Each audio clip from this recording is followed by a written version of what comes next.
Hello everyone. Last lecture में हमने question number 1 से क्वेश्चन नंबर 75 तक टेस्ट नंबर 5 के क्वेश्चंस हमने डिस्कस किए थे। आज हमको रिमेनिंग जो 75 क्वेश्चंस बचे हुए हैं, आज हमको उन क्वेश्चंस को डिस्कस करना है। ठीक है, चलिए आगे बढ़ने से पहले जिन्होंने अभी पहले नहीं देखा है बेटा, एक बार वो देख लेना ज़रूर आगे का, तब एक बार थोड़ा सा आपको आइडिया रहेगा। ठीक है, आज हमको क्वेश्चन नंबर 76 से करना है। 75 वाला हम कर चुके हैं लास्ट क्वेश्चन में, आज हमको है 76 क्वेश्चन में दिया है कि एक्टिवेटेड कॉम्प्लेक्स से क्या होता है। एक्टिवेटेड कॉम्प्लेक्स जो है हमारा बनता है, जैसे फॉर एग्जांपल A + B, इनसे मिलकर हमारा कोई पहले एक्टिवेटेड कॉम्प्लेक्स AB डैगर बनता है और तब उसमें चेंजेस होने के बाद हमारा प्रोडक्ट आता है। ठीक है, ये तो एक्टिवेटेड कॉम्प्लेक्स हमारा क्या होता है, अनस्टेबल होता है और वो तुरंत टूट जाता है, या तो वापस अपने A और B में बन जाता है या उससे कोई हमारा प्रोडक्ट का फॉर्मेशन हो जाता है। ठीक है बच्चों, तो ये तो कैसा होता है हमारा एक्टिवेटेड कॉम्प्लेक्स हमारा। नमस्कार जी। तो एक्टिवेटेड कॉम्प्लेक्स हमारा कैसा होता है बेटा, अनस्टेबल होता है। दूसरे नंबर पे आते हैं एंडोथर्मिक रिएक्शंस। एंडोथर्मिक रिएक्शन में डेल्टा H का वैल्यू क्या आता है, पॉजिटिव आता है। पॉजिटिव का मीनिंग होता है डेल्टा H ग्रेटर दैन 0। तो इसके लिए हमारा आंसर क्या हो जाएगा, A आंसर हो जाएगा। ठीक है बच्चों,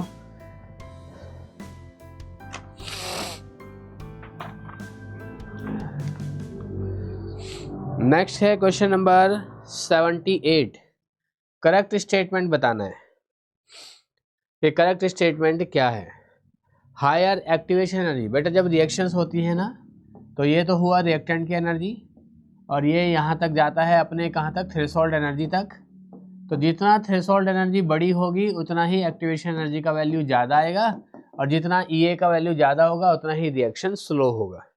तो हायर EA का मतलब होगा रिएक्शन स्लो, न कि फास्ट। तो इसलिए ऑप्शन A तो हमारा यही कट गया। दूसरे में आता है लोअर EA फास्टर रिएक्शन, ये वाला टर्म्स बिल्कुल ठीक हो जाएगा। जैसे कैटलिस्ट होता है बेटा, कैटलिस्ट क्या करता है, एक्टिवेशन एनर्जी को कम कर देता है और एक्टिवेशन एनर्जी कम होने की वजह से अब क्या हो जाएगा, एक्टिवेशन एनर्जी अब होगी कम, EA कैटलाइज। ठीक है, तो इससे क्या होता है, रेट ऑफ रिएक्शन बढ़ जाता है। तो जितना एक्टिवेशन एनर्जी कम होता है उतना ही रिएक्शन फास्ट होता है। ठीक है बच्चों, नेक्स्ट है question number 79। Effective collision require, प्रभावी टक्कर के लिए क्या आवश्यक है। इफेक्टिव कोलिजन के लिए बेटा क्या होना चाहिए, प्रॉपर ओरिएंटेशन भी होना चाहिए, ऊपर से थ्रेशोल्ड एनर्जी कितनी है इस पर भी डिपेंड करता है। तो थ्रेशोल्ड एनर्जी और प्रॉपर ओरिएंटेशन दोनों ही हमको चाहिए होते हैं और जितना इफेक्टिव कोलिजन ज़्यादा होता है उतना ही प्रोडक्ट बनने के चांसेस ज़्यादा होते हैं। ठीक है, नेक्स्ट क्वेश्चन है हमारा प्री एक्सपोनेंशियल फैक्टर ए को बेटा हम कोलिजन फ्रीक्वेंसी भी कहते हैं।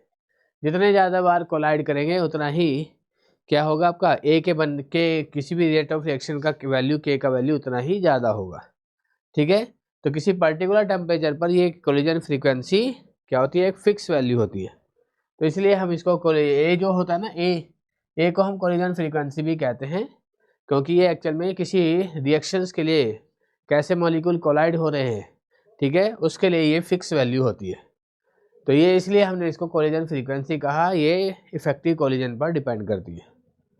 तो कोलिजन फ्रीक्वेंसी क्या है हमारा, ए का दूसरा नाम आरएनएस प्री एक्सपोनेंशियल फैक्टर होता है और दूसरा इसको हम क्या कहते हैं, कोलिजन फ्रीक्वेंसी भी कहते हैं। तो क्वेश्चन नंबर 80 का हमारा A ऑप्शन होगा। 81 reaction proceeding in forward and backward directions.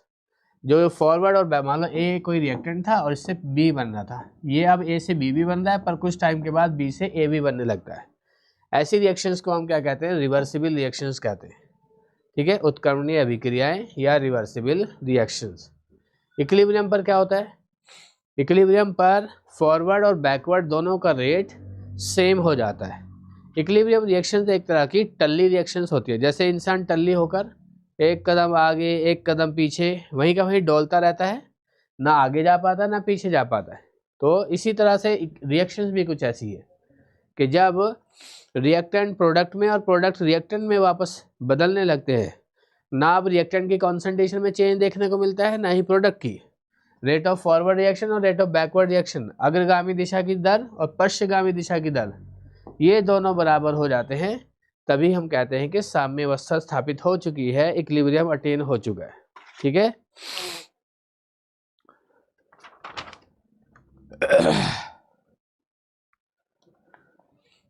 चलिए जी, नेक्स्ट में आते हैं कंबशन रिएक्शंस। कंबशन में क्या होता है बेटा, जो भी तुम फ्यूल जलाते हो, कंबशन करते हो जिसका भी, उस फ्यूल के अंदर जो भी कार्बन होता है वो सब CO2 में बदल जाता है, और जो भी हाइड्रोजन होता है वो H2 में बदल जाता है, और अगर सल्फर वगैरह हुआ तो वो SO2 में बदल जाएगा। और ये कंबशन कैसी है, एक्सोथर्मिक प्रोसेस है, हीट निकलती है। तो अगर मान लो आपने कोयला जलाया, कोयले में क्या है, कार्बन CO2 में बदला, साथ में हीट निकला, तो CO2 तो उड़ गया एटमॉस्फेयर को, हमारे हाथ में क्या आया, हमारे पास में क्या बचा, उसका हीट। हम उस हीट का इस्तेमाल कर रहे हैं गर्म करने के लिए, कोई खाना बनाने के लिए यूज़ कर रहा है, कोई चीज़ों को गर्म करने के लिए यूज़ कर रहा है। तो ये सब क्या है, CO2 तो उड़ चुका है ना, अब वो वापस तो आएगा नहीं, वो तो गया एटमॉस्फेयर में।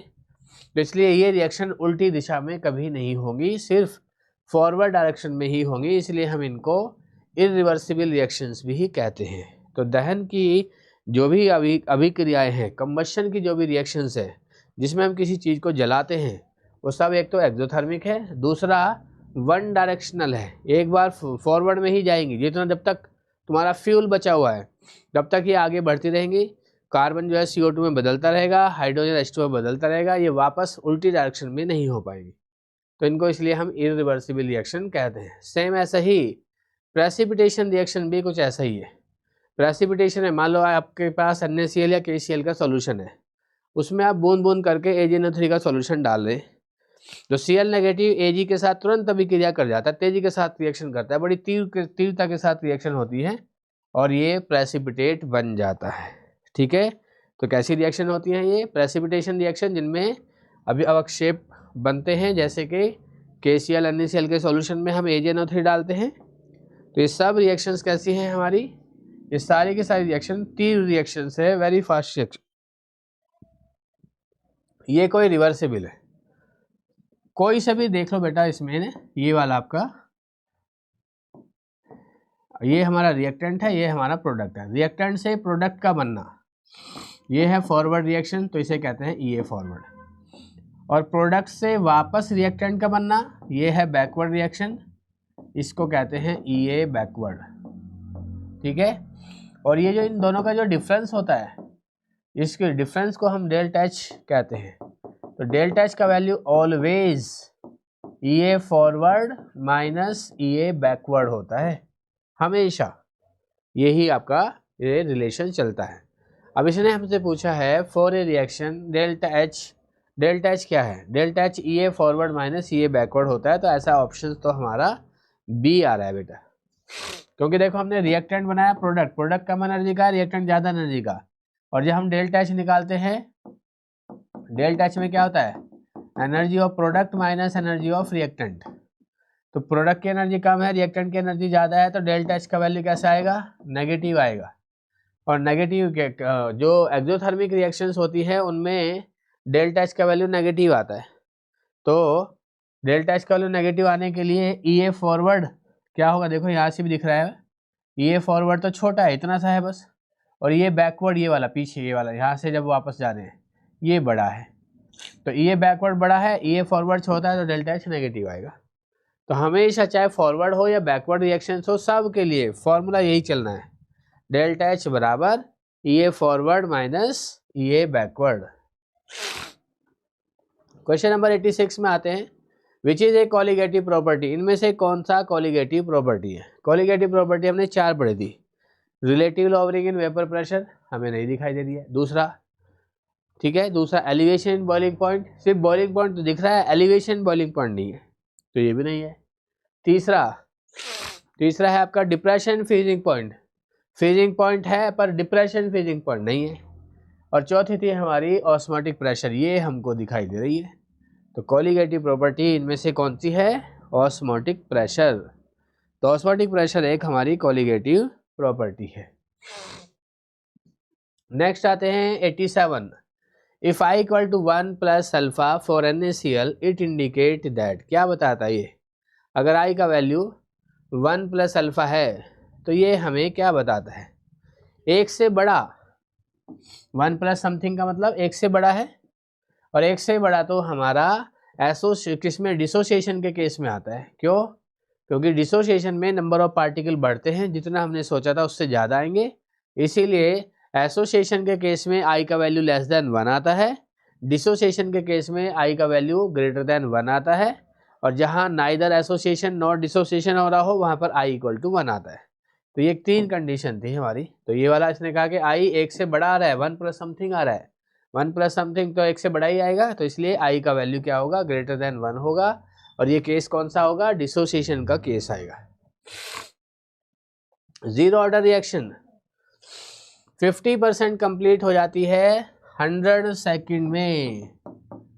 टी हाफ जीरो ऑर्डर के लिए दिया है हमारा 100 सेकंड, और पूछा है कि 75% कंप्लीट होने में कितना टाइम लगेगा। तो ये एक्चुअल में टी हाफ जो होता है जीरो ऑर्डर के लिए A0/2K होता है, तो ये A0/2K का वैल्यू दिया है टी हाफ 100 सेकंड, और इसने हमसे पूछा है कि बताइए 75 सेकंड में कितना होगा। तो 100 सेकंड से आप इससे क्या निकालो, K निकाल दो, तो K इक्वल टू कितना हो जाएगा, A0/2 इंटू 100 से 200, A0/200 हमारा K बन जाएगा।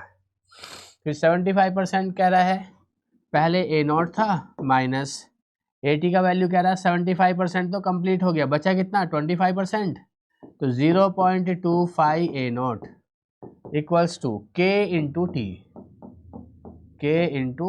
टी, ये हो गया। और K का वैल्यू उठा लो यहाँ से, A0 से 0.2025 A0 कटाएंगे तो कितना बचेगा 0.75 A0, इधर से K यहाँ से उठा लो, A0/200 इंटू टाइम हमें निकालना है।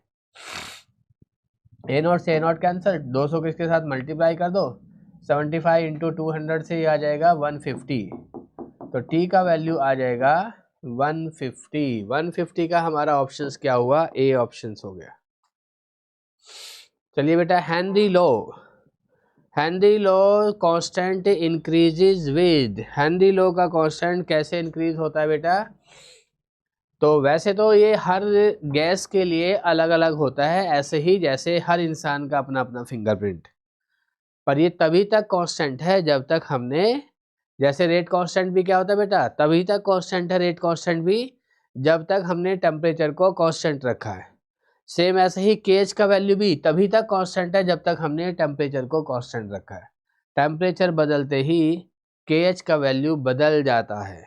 तो ये कह रहा है हेनरी नियम स्थिरांक या हेनरी कांस्टेंट जो है वो कैसे बढ़ता है, टेम्परेचर के बढ़ाने से बढ़ जाता है।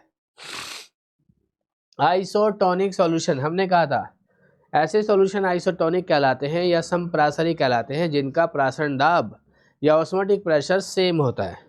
ऑस्मोटिक प्रेशर सेम होने के लिए कॉन्सेंट्रेशन का सेम होना ज़रूरी है, क्योंकि किसी दिए गए टेम्परेचर पर क्या होगा, R और T तो कांस्टेंट हो जाएगा, और C का वैल्यू जितना ज़्यादा पाई का वैल्यू उतना ही ज़्यादा। तो पाई जो होता है वो डायरेक्टली प्रोपोर्शनल टू C होता है, और ये जो C हमने लिखा ये क्या होता है, ये मोलर कॉन्सेंट्रेशन होती है जिसको हम मोलैरिटी भी कहते हैं। अगर दो सॉल्यूशन का ऑस्मोटिक प्रेशर सेम है यानी कि वो आइसोटोनिक है, तो इसका मतलब है दोनों की कॉन्सेंट्रेशन भी सेम होगी। तो आंसर क्या हो जाएगा हमारा, ए हो जाएगा। 91 में आते हैं correct for first order reaction.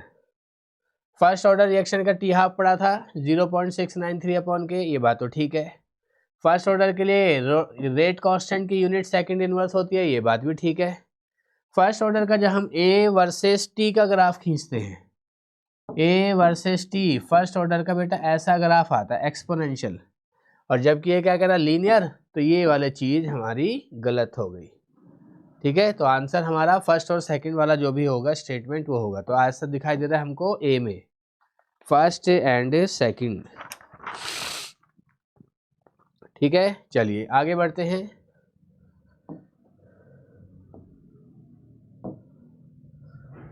The vapour pressure of A and B are 80 and 60। तो एक तरह का ए का प्रेशर दिया है, PA0 का वैल्यू कह सकते हो आप इसको 80, और इधर हमको PB0 का वैल्यू दिया है 60। हमसे क्या पूछा है, मिक्सिंग ऑफ ए कितना है आपका 3 मोल हमने मिक्स किया, mixing 3 moles of A and 2 moles of B. तो अगर हम एक्स ए का वैल्यू निकालें, एक्स ए हो जाएगा एक्स के moles divide by total mole, total mole कितना हो जाएंगे 3 इसके 2 इसके 5, 3/5। इसी तरह एक्स बी का वैल्यू निकालेंगे, ये आ जाएगा 2/5। हमें क्या निकालना है, टोटल प्रेशर। टोटल प्रेशर तो P होता है जिसका वैल्यू क्या होगा, P टोटल जो होगा वो PA प्लस PB के बराबर होगा। PA का वैल्यू क्या होगा, XA into PA note, PB का वैल्यू क्या होगा, XB इंटू PB नोट। ठीक है, XA का वैल्यू अभी कहा हमने 3/5 इंटू PA नोट कितना था 80 प्लस XB का वैल्यू कितना था 2/5 इंटू PB नोट कितना दिया है, PB नोट दिया है बेटा 60। इधर 5 से इसको डिवाइड करोगे कितना आएगा 16, 16 इंटू 3 से कितना आएगा 48। भाई 5 से इसको डिवाइड किया 16 आएगा, 16×5 80, उस 16 की मल्टीप्लाई 3 से करोगे तो 48। इधर 5 से इसको डिवाइड करोगे 12×5 60, यानी कि 12 आ जाएगा, 12 दूनी 24, 24 यहाँ से आ जाएगा। 48 प्लस 24, 8 और 4 12, 4 और 2 6 और 1 7, 72 आ रहा है। ऐसा आंसर तो हमारा बी आ गया भाई। ये राउट लॉ में पढ़ा था हमने, राउट लॉ का फर्स्ट केस था हमारा ऐसा। अब ये कह रहा है कि 5% केन शुगर है, ऑस्मोटिक प्रेशर कैसे निकालते हैं, amount in gram divide by WB कह दो उसको, अपॉन MB कह दो, इंटू वॉल्यूम होता है 0.1। यहाँ पे क्या परसेंटेज का केस बोला ना, परसेंटेज में क्या होता है आपका, कितने ग्राम डिजोल्व है 100 ml में, और 100 ml को 100 ग्राम में, और 100 ग्राम को हम 100 ml भी कह सकते हैं। 100 ml में वॉल्यूम लीटर में कितना आ जाएगा 0.1 इंटू RT। तो पहला केस में ये जो भी है, तो पहला केस में केन शुगर का ले लेता हूँ। केन शुगर का W कितना बोला है 5%, तो 5 केन शुगर के लिए MB का वैल्यू कितना होता है 342 गुना 0.1 इंटू RT को RT ही रहने दो क्योंकि तो कैंसिल आउट हो जाएगा। हमने कहा समप्रासरी है इसके साथ, समप्रासरी का मतलब इसका ऑस्मोटिक प्रेशर इसके ऑस्मोटिक प्रेशर के बराबर है, और इसके लिए W का वैल्यू कितना है 1, मोलर मास हमको इसका निकालना है, कौन है ये X, तो MX कर दिया मैंने। वॉल्यूम अभी भी इसका भी वही है 0.1, RT यहाँ भी है, RT यहाँ भी, RT से RT कैंसिल हो जाएगा, इनको क्रॉस मल्टीप्लाई करके सॉल्व कर दो बस। MX इधर ले आओ, Y को इधर ले आओ, 342 इंटू दिस वन, ये यहाँ पहुँच जाएगा। तो MX का वैल्यू आ जाएगा 34.2 डिवाइड बाई 5, तो कितना आ जाएगा जी वो देख लो अब आप।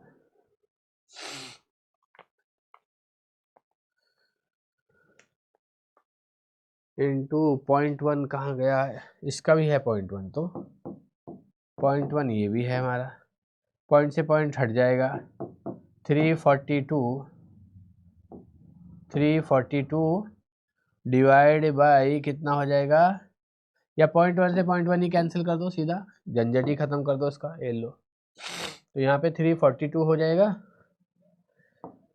ये हो गया सीधा 342, 0.1 से 0.1 भी हटा दिया हमने, इधर भी है दोनों साइड हैं, तो 342 ये इधर पहुँच गया, ये 5 इसके नीचे आ जाएगा डिवाइड बाई 5। 5 छंग 30, 6 बार चल गया, 4 बचा 42 हो गया, 5 अट्ठे 40, फिर 2 बचा 20 हो गया, 5 चौक 20। तो MX का वैल्यू 68.4 आ गया, और ऐसा आंसर कौन सा दिखाई दे रहा है हमको, C दिखाई दे रहा है भाई। ठीक है, क्वेश्चन नंबर 95 देखते हैं। इसने पूछा है इसका ऑर्डर क्या होगा। ऑर्डर क्या होता है, जो रेट लो होता है ना, इसमें जो ये पावर होती है ये ऑर्डर होता है, और इनका सबका सम कर दो जितने भी हैं, एक 1/2 है एक 2 है, तो 2 + 1/2 कितना हो जाएगा 2.5, तो ये लो ऑर्डर आ गया।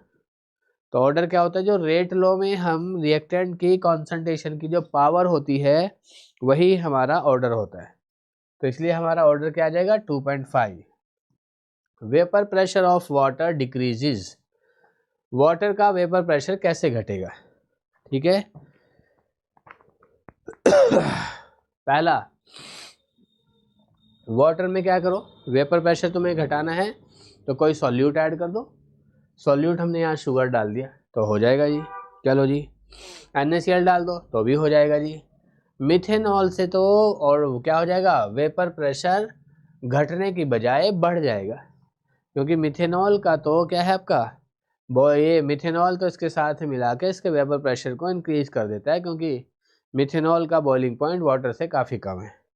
ठीक है, और दूसरा जब मिथेनॉल और वाटर को मिक्स करते हैं तो एस्केपिंग टेंडेंसी क्या हो जाती है, बढ़ जाती है, तो इससे वेपर ज़्यादा बनती है, और वेपर ज़्यादा बनने से तो वेपर प्रेशर बढ़ के आता है। तो थर्ड वाले के साथ तो नहीं होगा, हाँ इसके साथ और इसके साथ हो जाएगा। ऐसा ऑप्शन तो हमको कौन सा दिखाई दे रहा है भाई, फर्स्ट और सेकंड जिसमें आ रहा है, ऐसा ऑप्शन तो ए दिखाई दे रहा है।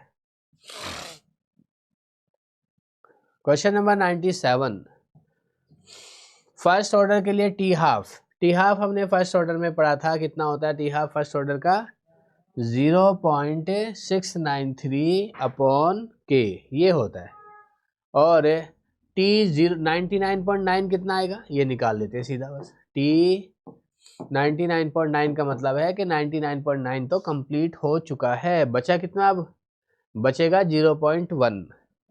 तो मैंने कहा 2.303 फर्स्ट ऑर्डर में हम यही इक्वेशन यूज़ करते हैं, अपॉन के, ठीक है, एक लॉग ए नॉट की जगह 100 यूज़ करेंगे परसेंटेज वाले केस में, और एटी की जगह यूज़ करते हैं रिमेनिंग। अगर 99.9 कंप्लीट हो चुका है तो रिमेनिंग बचा 0.1, पॉइंट हटाएंगे 1000 आ जाएगा, और लॉग 1000 का वैल्यू 3 होता है।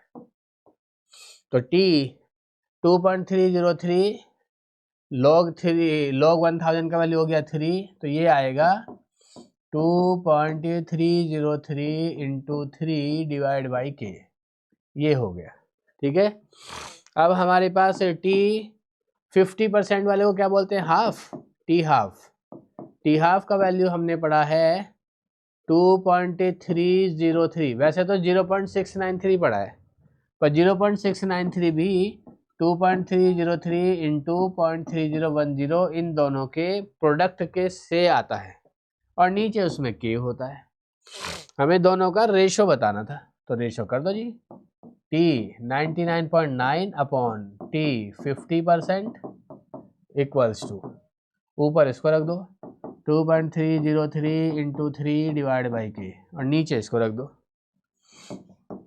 2.303 इंटू 0.30 अपॉन के से के गया, 2.303 गया, तो यहाँ इन दोनों की मल्टीप्लाई करके 0.3 नीचे आ जाएगा, ऊपर 3 आ जाएगा। तो क्या हो जाएगा, जब 0.3 से 3 को डिवाइड करेंगे तो 10 आ जाएगा। तो इनका जो रेशो आएगा वो कितना आएगा बेटा, 10 आएगा। तो बस हमको यही पूछना था इसलिए ये कि इनका अनुपात क्या आएगा, इनका रेशो क्या आएगा। ठीक है, 98 में आते हैं, boiling point elevation, elevation boiling point. ठीक है, 1 molar KCl compare to 1 molar sugar. ये कह रहा है कि किसका बॉइलिंग पॉइंट है, यानी कि क्वथनांक का उन्नयन किसका ज़्यादा होगा।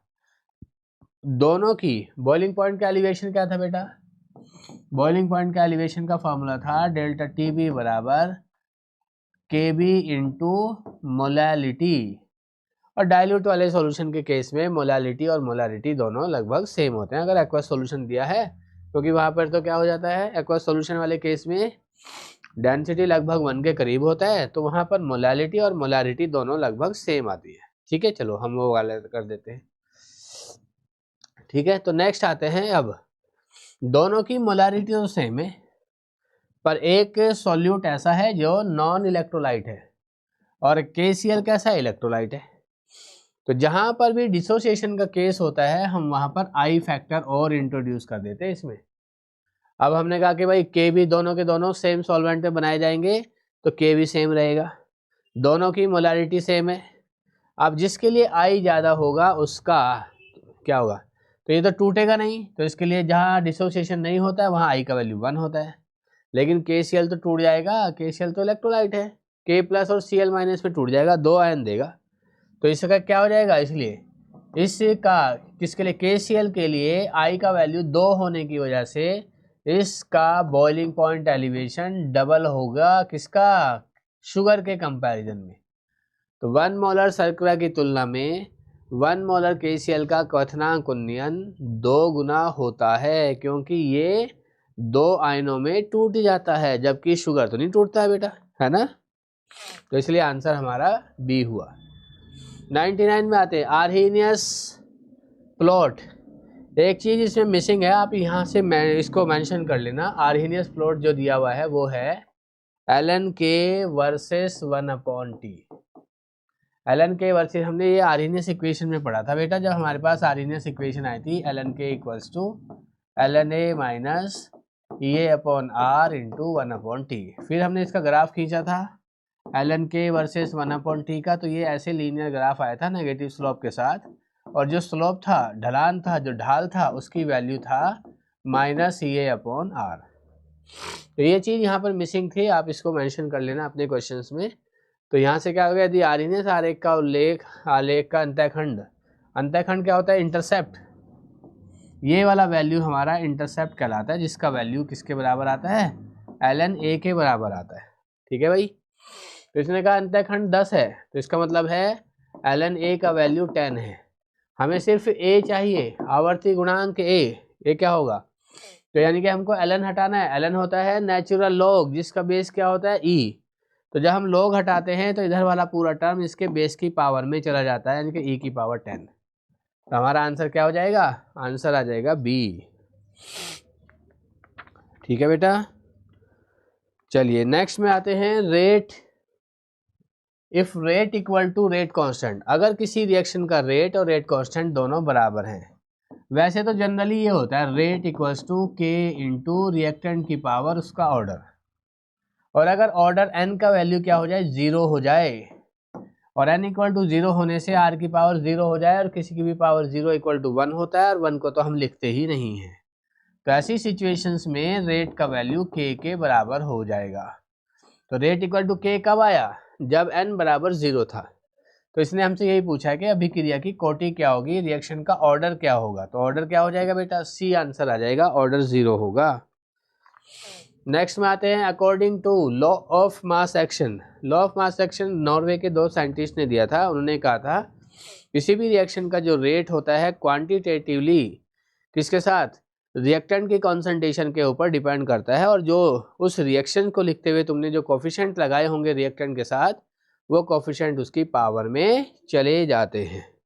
तो बस यही बताना था कि मोलर कॉन्सेंट्रेशन किसी भी रिएक्शन का जो रेट होता है किसके समानुपाती होता है, उसमें यूज होने वाली रिएक्टेंट की मोलर कॉन्सेंट्रेशन के समानुपाती या उसके डायरेक्टली प्रोपोर्शनल होता है, और जो कोफिशिएंट होते हैं स्टिकियोमेट्रिक कोफिशिएंट या गुणांक, वो उसकी पावर में चले जाते हैं। जैसे फॉर एग्जांपल हमारे पास ये रिएक्शन है, small a capital A small b capital B arrow product, हमें इसका रेट लिखना है। तो इसका जो रेट होगा डायरेक्टली प्रोपोर्शनल a की पावर स्मॉल a b की पावर स्मॉल b, ये होगा। और यही बात हमारा बी ऑप्शंस बता रहा है। ये नॉर्वे के 2 साइंटिस्ट थे, गुलबर्ग एंड वागे, या वेग बोलते थे इनको। ठीक है, तो उन्होंने ये कॉन्सेप्ट दिया था। नेक्स्ट आते हैं for the reaction a plus B sign of reversibility c plus D if the concentration of a is doubled. तो इसने कहा कि कांस्टेंट टेम्परेचर पर, तो equilibrium constant Kc, equilibrium constant Kc क्या हो जाएगा अगर हम किसी भी रिएक्टेंट की या प्रोडक्ट की कॉन्सेंट्रेशन को चेंज करें। तो किसी की भी कॉन्सेंट्रेशन चेंज कर लो, हमने कहा था इक्विलिब्रियम पर तो कॉन्सेंट्रेशन कांस्टेंट हो जाती है। अगर तुमने किसी एक चीज़ को भी बढ़ाया तो इक्विलिब्रियम उसी के अकॉर्डिंग क्या हो जाएगा, अपने आप को शिफ्ट करेगा ताकि वो इसका अपोज कर सके। तो इसलिए Kc का वैल्यू हमारा क्या रहेगा, कांस्टेंट रहेगा। तुमने अगर a को बढ़ा दिया तो इसको कम करने के लिए फॉरवर्ड में शिफ्ट हो जाएगा, जो ताकि इसके इफेक्ट को नलीफाई किया जा सके, ताकि Kc का वैल्यू या इक्विलिब्रियम कांस्टेंट का वैल्यू कांस्टेंट रह सके। आंसर हमारा सी आ जाएगा, रिमेन कांस्टेंट। ठीक है, तो इसी के अकॉर्डिंग हमें ये किसने बताया था, सारे कॉन्सेप्ट हमें दिए थे किसने, effect of pressure, effect of temperature, ठीक है, कैटलिस्ट का क्या इफेक्ट होगा, एडिशन ऑफ इनर्ट गैस क्या होगा, ये सारे किसी भी चीज़ को अगर मिलाएंगे या घटाएंगे या बढ़ाएंगे उसका क्या असर होगा। तो ये हमें ली चैटलर ने बताया था कि अगर तुम कुछ भी चेंजेस करोगे तो इक्विलिब्रियम उसी के अकॉर्डिंग अपने आप को शिफ्ट कर लेगा ताकि वो किए गए चेंज का अपोज कर सके। 94 नंबर क्वेश्चंस रह गया है। ओके, 94 रह गया जी। लो जी स्कोर देख लेते हैं। अच्छा, ताप गुणांक 2 है। ताप गुणांक 2 क्या होता है बेटा? किन्हीं भी दो रेट कांस्टेंट, मान लो 35 और 25 लेते हैं हम जनरली, सबसे पहले जो इसको डिफाइन किया गया था इन्हीं दो टेम्परेचर के लिए दिया गया था। इसने कहा कि इन दोनों का जो रेशो है वो 2 है। तो अगर हम कहें कि 75 डिग्री सी पर ये है, क्या होगा?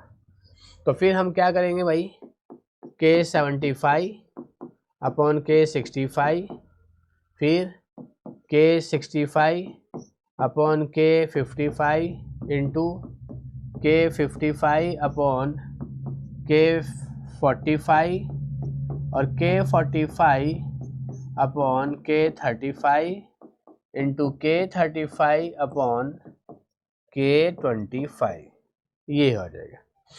तो हमसे एक तरह से क्या पूछा, ये हमने कहा कि नहीं दो रेट कांस्टेंट का रेशो जिनमें 10 डिग्री सी का अंतर हो, डिफरेंस हो, उसका वैल्यू 2 आएगा। इसका मीनिंग ये भी था। तो यहाँ से 2, यहाँ से 2 कितनी बार आएगा? 1 2 3 4 5 बार आएगा। तो 2 इंटू 2 इंटू 2 इंटू 2, 1 2 3, तो कितना हो जाएगा बेटा? ये 2 दूनी 4 दूनी 8 दूनी 16 दूनी 32, 32 टाइम्स। ठीक है, तो ये कितना हो जाएगा टाइम, ये x का मतलब क्या है? 32 टाइम्स हो जाएगा ये। तो ये क्या हो जाएगा आपका? तो जब हम किसी रिएक्शन का रेट को अगर 75 डिग्री सी पर उसका टेम्परेचर कोफिशिएंट देखें, तो ये इस वाले टेम्परेचर कोफिशिएंट के कंपैरिजन में 32 टाइम्स हो जाएगा। ये जो x लिखा ना, ये इसका मतलब है टाइम्स। ठीक है बच्चों, चलिए आगे बढ़ते हैं।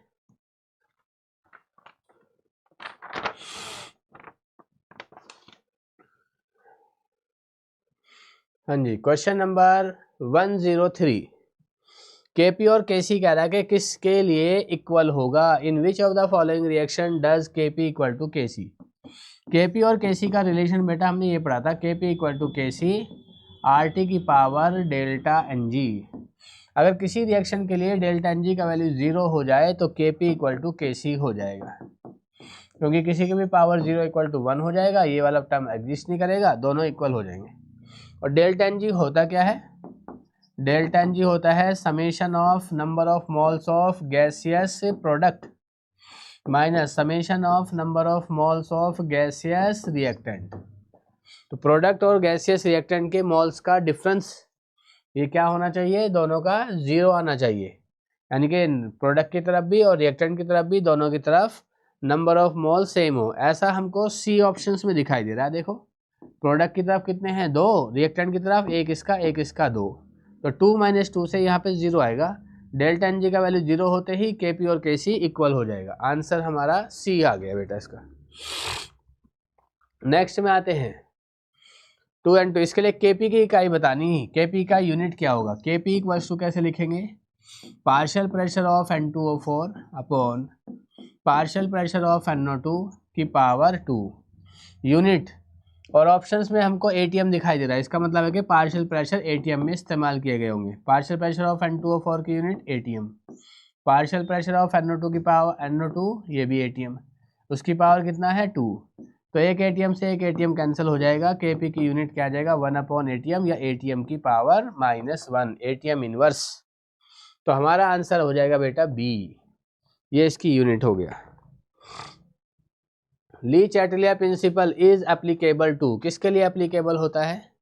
ली चैटलिया प्रिंसिपल हमारा किसके लिए एप्लीकेबल होता है बेटा? सबके लिए ही एप्लीकेबल होता है। हम तो इसको आयनिक इक्विलिब्रियम में भी लगाते हैं, हम तो इसको फिजिकल फेज वाले में भी लगाते हैं, हम तो इसको केमिकल इक्विलिब्रियम में भी लगाते हैं। तो both physical and chemical equilibrium दोनों के लिए ये एप्लीकेबल होता है। 106 in the reaction N2 + 3H2 2NH3 plus heat, इसका मतलब क्या है? ये रिएक्शन प्लस हीट का मतलब हो गया ये रिएक्शन एक्सोथर्मिक है, ऊष्माक्षेपी अभिक्रिया है। ठीक है, अब इसने पूछा है कि ताप का क्या प्रभाव पड़ेगा। एक्सोथर्मिक में हमने वहीं पे पढ़ाया था बेटा, ली चैटलियर में ही, कि एक्सोथर्मिक रिएक्शन जो होती है अगर हम टेम्परेचर इंक्रीज करते हैं तो बैकवर्ड में शिफ्ट होती है, और अगर एंडोथर्मिक होता तो ये रिएक्शन फॉरवर्ड में जाती। पर यहाँ पे एक्सोथर्मिक होने की वजह से अब ये रिएक्शन बैकवर्ड में शिफ्ट हो जाएगी जैसे ही आप टेम्परेचर को इंक्रीज करोगे, ताप को बढ़ाओगे। ताप बढ़ाने से, टेम्परेचर इंक्रीज करने से इक्विलिब्रियम बैकवर्ड में शिफ्ट होता है। बैकवर्ड का मतलब लेफ्ट में शिफ्ट होता है। Equilibrium shift to the left. Next है question number 107, adding inert gas at a constant volume. Constant volume पर अगर हम किसी इनर्ट गैस को ऐड करते हैं तो इससे क्या होगा, नई गैस के आने, अब कांस्टेंट वॉल्यूम है, वॉल्यूम को कांस्टेंट रखना है, यानी कि किसी क्लोज कंटेनर में है, और इनर्ट गैस के आने से कोई रिएक्शन तो होगी नहीं, और रिएक्शन नहीं होगी तो इक्विलिब्रियम पे कोई फर्क भी नहीं पड़ेगा। ठीक है बेटा, तो इक्विलिब्रियम की स्थिति पर किसी भी इनर्ट गैस के मिलाने से कांस्टेंट वॉल्यूम पर कोई फर्क नहीं पड़ता है। Equilibrium have the same position,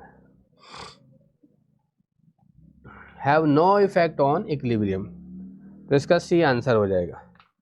ठीक है, अगर हाँ कांस्टेंट प्रेशर पर आप ऐड करते तो तब तो हो जाता, कांस्टेंट वॉल्यूम से इक्विलिब्रियम पर कोई फर्क नहीं पड़ता अगर आप इनर्ट गैस को ऐड करते हैं तो।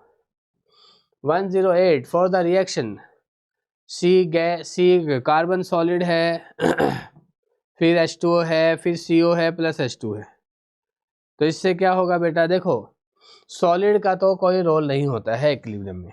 इक्विलिब्रियम जब हम बात करते हैं तो क्लोज कंटेनर में होता है, और क्लोज कंटेनर में तो जो कुछ होता है वो गैसियस स्पीसीज की वजह से होता है। तो अगर हम इसका Kc लिखेंगे तो Kc का वैल्यू जो आएगा वो प्रोडक्ट की साइड में जो स्पीसीज है उनकी कॉन्सेंट्रेशन CO, और रिएक्टेंट की साइड जो भी है उनकी concentration CO into H2 upon H2O, ये आएगा। तो ऐसा तो हमको यहाँ पर C ऑप्शंस दिखाई दे रहा है। कार्बन सॉलिड तो बेटा क्या है, क्लोज कंटेनर में, चाहे खुले कंटेनर में रख लो तब भी कार्बन कार्बन ही रहेगा। ठीक है ना बेटा, तो इसकी वजह से कोई फर्क नहीं पड़ने वाला है इक्विलिब्रियम पर। तो इक्विलिब्रियम तो कैसे भी किस में अटेन किया जाता है, क्लोज कंटेनर में। तो क्लोज कंटेनर में जो रोल आता है वो गैसियस स्पीसीज का आता है, इसलिए हमने यहाँ पर इनको लिखा गैसियस स्पीसीज। जो कार्बन सॉलिड है इसको नहीं लिखा, सॉलिड स्पीसीज के लिए जनरली 1 यूज कर लेते हैं। 109 if the equilibrium constant for N2 plus O2 sign of reversibility 2NO is K, then the equilibrium constant. देखो इसमें और इसमें क्या फ़र्क है दोनों में। इस वाली रिएक्शन में जब आप 1/2 से मल्टीप्लाई करोगे तब ये आएगा, और हमने बताया था बेटा कि जब हम किसी भी फैक्टर की मल्टीप्लाई करते हैं तो जो बनने वाली नई रिएक्शंस आती है उसका इक्विलिब्रियम कांस्टेंट, ठीक है, तो पहले वाले इक्विलिब्रियम कांस्टेंट का जो था इसका K था, तो इसका नई वाली का इक्विलिब्रियम कांस्टेंट क्या आएगा, पहले वाले के K की पावर में यही फैक्टर चला जाता है जिसकी तुमने मल्टीप्लाई किया है। हमने 1/2 की मल्टीप्लाई किया था, तो K की पावर 1/2, K की पावर 1/2 को हम √K भी लिख सकते हैं, तो आंसर क्या हो जाएगा हमारा, B आंसर आ जाएगा। ये भी बेटा हमने कुछ नोट करके लिखाए थे तुमको जब केमिकल इक्विलिब्रियम पढ़ा रहे थे, ये बात हमने वहां पर बताई थी। Question number 110, which factor can change the value of equilibrium constant K। ऐसा कौन सी चीज़ है जो इक्विलिब्रियम कांस्टेंट को, देखो बेटा प्रेशर के लिए तो एक लिमिट है कि प्रेशर का काम तभी चलेगा, प्रेशर तभी सिर्फ अफेक्ट करेगा जब रिएक्शंस के लिए डेल्टा Ng का वैल्यू क्या हो, नॉट इक्वल टू 0 हो। ठीक है, कॉन्सेंट्रेशन का कोई फर्क पड़ता नहीं है, कैटलिस्ट का भी कोई इक्विलिब्रियम पे कोई फर्क पड़ता नहीं है, तो सिर्फ बचा कौन सा, टेम्परेचर ही बचा। टेम्परेचर तो चेंज होते ही इक्विलिब्रियम कांस्टेंट बदल जाता है। ये तो हमने वॉन ऑफ रिएक्शन आइसोथर्म पढ़ा था, जब इसका इक्विलिब्रियम के लिए वॉन ऑफ इक्वेशन पढ़ी थी वहाँ भी बताया था, d/dt ऑफ ln के इक्विलिब्रियम। ठीक है ना, तो टेम्परेचर ही है जो क्या है, इक्विलिब्रियम को क्या कर सकता है, चेंज कर सकता है। बाकी के तो ऐसे हैं, सिचुएशंस पर डिपेंड करेंगे बेटा। नेक्स्ट है 111, in the system CaCO3 CaO solid CO2 gas. तो ये रिएक्शंस कह रहा है कि equilibrium pressure of CO2 depends on, किस पर डिपेंड करेगा, इसका इक्विलिब्रियम का प्रेशर। इक्विलिब्रियम का प्रेशर हमारा एक्चुअल में टेम्परेचर पर डिपेंड करेगा। क्यों, क्योंकि देखो ये रिएक्शंस CO2 का जो K इक्विलिब्रियम होगा वो PCO2 के बराबर आएगा, और PCO2 K इक्विलिब्रियम का वैल्यू अमाउंट ऑफ CaO या CaCO3 या किसी और से सरफेस एरिया ऑफ CaCO3 इससे चेंज नहीं होता है, बल्कि क्या है, टेम्परेचर बदलते ही K इक्विलिब्रियम चेंज हो जाता है। तो इसने भी जब K इक्विलिब्रियम चेंज होगा तो PCO2 भी चेंज हो जाएगा। तो टेम्परेचर वाला इफेक्ट हर जगह तुम्हें अफेक्ट करेगा, चाहे तुम काइनेटिक्स में हो या तुम केमिकल इक्विलिब्रियम में हो, हर जगह टेम्परेचर की वजह से चीज़ें बदल जाती हैं। इसीलिए तो हर रिएक्शंस लगाते हुए हम सबसे पहले काम यही करते हैं कि किसी तरह से रिएक्शन का टेम्परेचर को मेंटेन किया जाए। 112 for a reaction where delta N G is negative. Delta N G negative कैसे आया होगा? प्रोडक्ट की तरफ मोल्स कम होंगे, रिएक्टेंट की तरफ मोल्स ज़्यादा होंगे, तब आया होगा डेल्टा जी। तो उसमें दाब के बढ़ाने पर डेल्टा जी नेगेटिव, तो देखो एक केस हमारा ये भी है N2 + 3H2 sign of reversibility 2NH3। इसमें भी तो डेल्टा एन जी का वैल्यू नेगेटिव है बेटा, नेगेटिव। प्रोडक्ट की साइड में 2 है, रिएक्टेंट की साइड में 4 है, तो डेल्टा एन जी का वैल्यू -2 आएगा। तो इसने कहा कि दाब, अब हमने कहा था डेल्टा एन जी जब भी नॉट इक्वल टू 0 आएगा तो वहाँ पर प्रेशर का इफेक्ट होगा।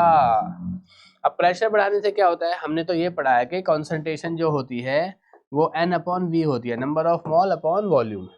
तो जब आप प्रेशर को बढ़ाते हैं तो वॉल्यूम घट जाता है, और वॉल्यूम घटने से कॉन्सेंट्रेशन बढ़ जाता है। तो बढ़ी हुई कॉन्सेंट्रेशन को कैसे कम करेगा? ये इक्विलिब्रियम अपने आप को किधर शिफ्ट करेगा? ऐसी डायरेक्शन में शिफ्ट करेगा जिधर जाने से नंबर ऑफ मोल कम हो सके, ताकि बढ़ी हुई कॉन्सेंट्रेशन को घटाया जा सके। और ऐसा कब होगा? जब फॉरवर्ड में जाएगा।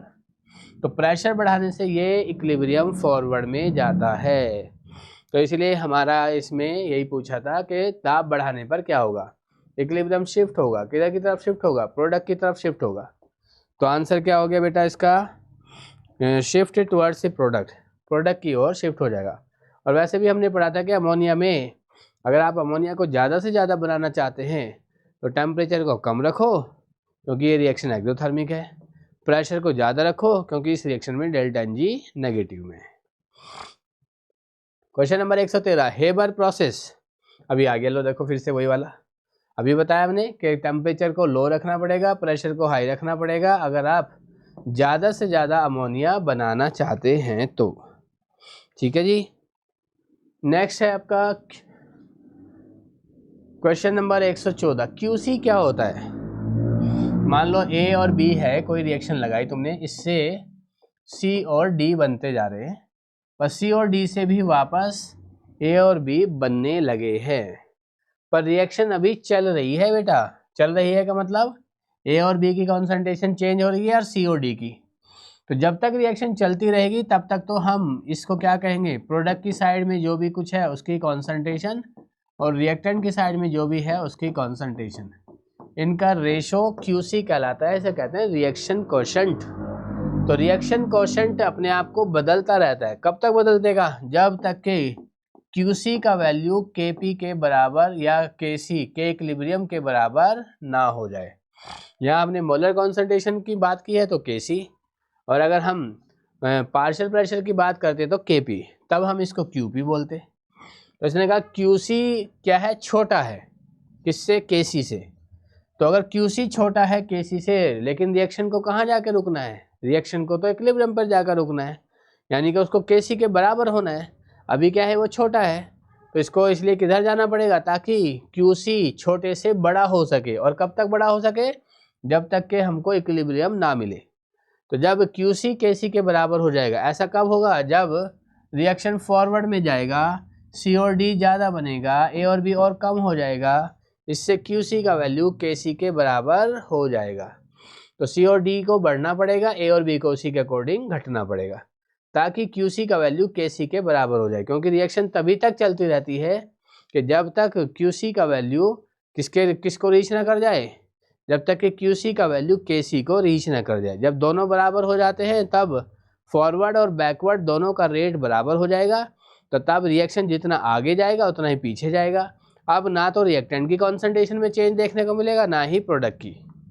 तो इसलिए अभी कहाँ जाएगा? अगर QC छोटा है KC से, तो QC को बड़ा होने के लिए, KC के बराबर होने के लिए आगे जाना पड़ेगा, फॉरवर्ड में जाना पड़ेगा। Proceed in the forward direction. Question number 115 a catalyst added to an equilibrium mixture. जब हम किसी उत्प्रेरक को साम्यावस्था पर ऐड करते हैं, कुछ असर नहीं होता है। कैटलिस्ट दोनों को बराबर अमाउंट में बढ़ाता है, फॉरवर्ड को भी बढ़ाता है, बैकवर्ड को भी बढ़ाता है। अगर उसने फॉरवर्ड की रिएक्शन को डबल किया तो बैकवर्ड को भी डबल करेगा। हाँ, ये जरूर करता है कि अगर पहले रिएक्शंस को इक्विलिब्रियम पर आने में 10 मिनट लग रहे थे, तो कैटलिस्ट की उपस्थिति में, कैटलिस्ट की प्रेजेंस में ये रिएक्शंस हो सकता है 1 ही मिनट में आ जाए, आधा ही मिनट में आ जाए। तो जो लगने वाला टाइम था इक्विलिब्रियम को अटेन होने में, ये उसको घटा देता है। पर इक्विलिब्रियम में अगर मैं पूछूं वैल्यू चेंज किया, नहीं, बिल्कुल नहीं, कोई चेंज नहीं करता वैल्यू में। Increase the yield of product, shift equilibrium to the right, decrease the activation energy, और नेक्स्ट में क्या है, changes the value of Kc, नहीं, ना क्यूसी की वैल्यू को चेंज करता है। डिक्रीज द एक्टिवेशन एनर्जी, हाँ, दोनों की रिएक्शन को बढ़ाता है ना, बढ़ाने का मतलब है एक्टिवेशन एनर्जी को घटा रहा है, फॉरवर्ड को भी बढ़ा रहा है, बैकवर्ड को भी बढ़ा रहेगा। तो ये वाला आंसर हो जाएगा बेटा। तो आंसर क्या हो गया हमारा, इसका आंसर आएगा सी। नेक्स्ट में आते हैं, melting of ice is an endothermic process. जब कोई आइस पिघलता है तो क्या करता है बेटा, एटमॉस्फेयर से एनर्जी को लेता है। और तब कहते हैं कि अभी आइस फॉल हुआ है, अब आइस पिघलना स्टार्ट होगा, और उससे क्या होगा, एटमॉस्फेयर का टेम्परेचर कम हो जाएगा, और अखबारों में लिखा जाएगा पारा लुढ़क गया है। ठीक है, तो पहाड़ों में बर्फबारी, मैदानी क्षेत्रों में पारा लुढ़क गया है, क्योंकि उनको एक्चुअल में जो बर्फबारी हुई है, बर्फ को पिघलने के लिए क्या चाहिए, एनर्जी। कहाँ से लेगा, एटमॉस्फेयर से लेगा, क्योंकि बर्फ का पिघलना एक एंडोथर्मिक प्रोसेस है, उसको हीट कहाँ से मिलेगा, एटमॉस्फेयर से। तो इसीलिए एटमॉस्फेयर का टेम्परेचर डाउन हो जाता है।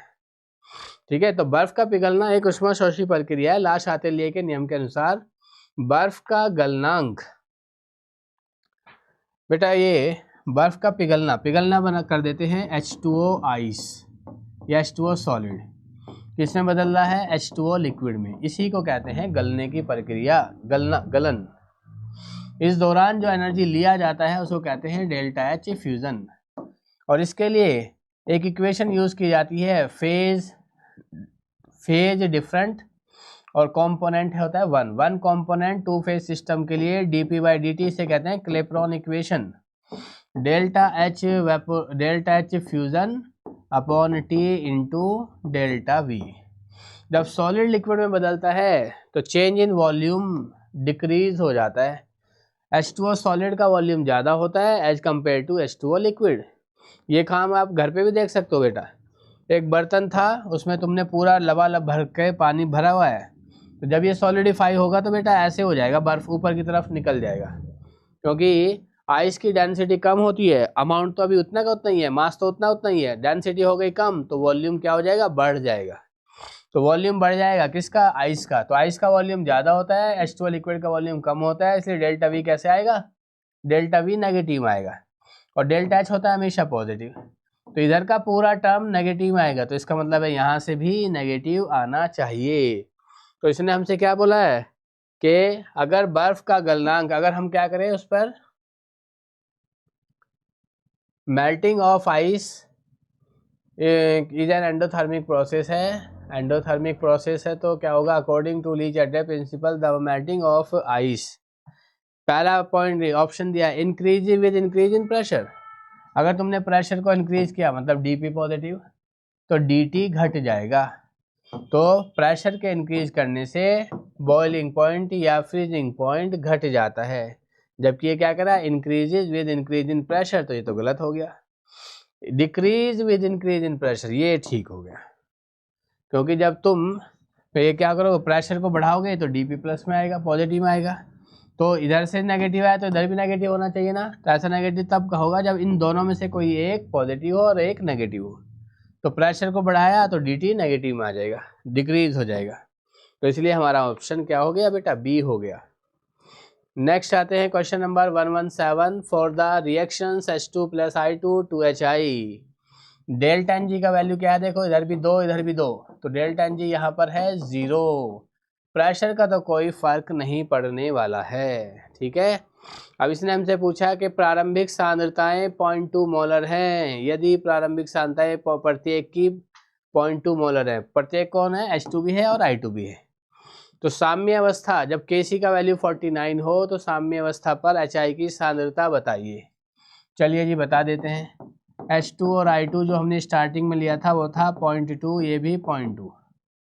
अब इसमें से कुछ घटेगा और तब जाकर हमारा HI बनेगा। यहाँ से क्या लग रहा है हमको, 1:1 का रेशो इसका है तो 2 का रेशो ये है। अगर इसका एक पार्ट गया, इसका एक पार्ट गया तो इसका 2 पार्ट बनेगा।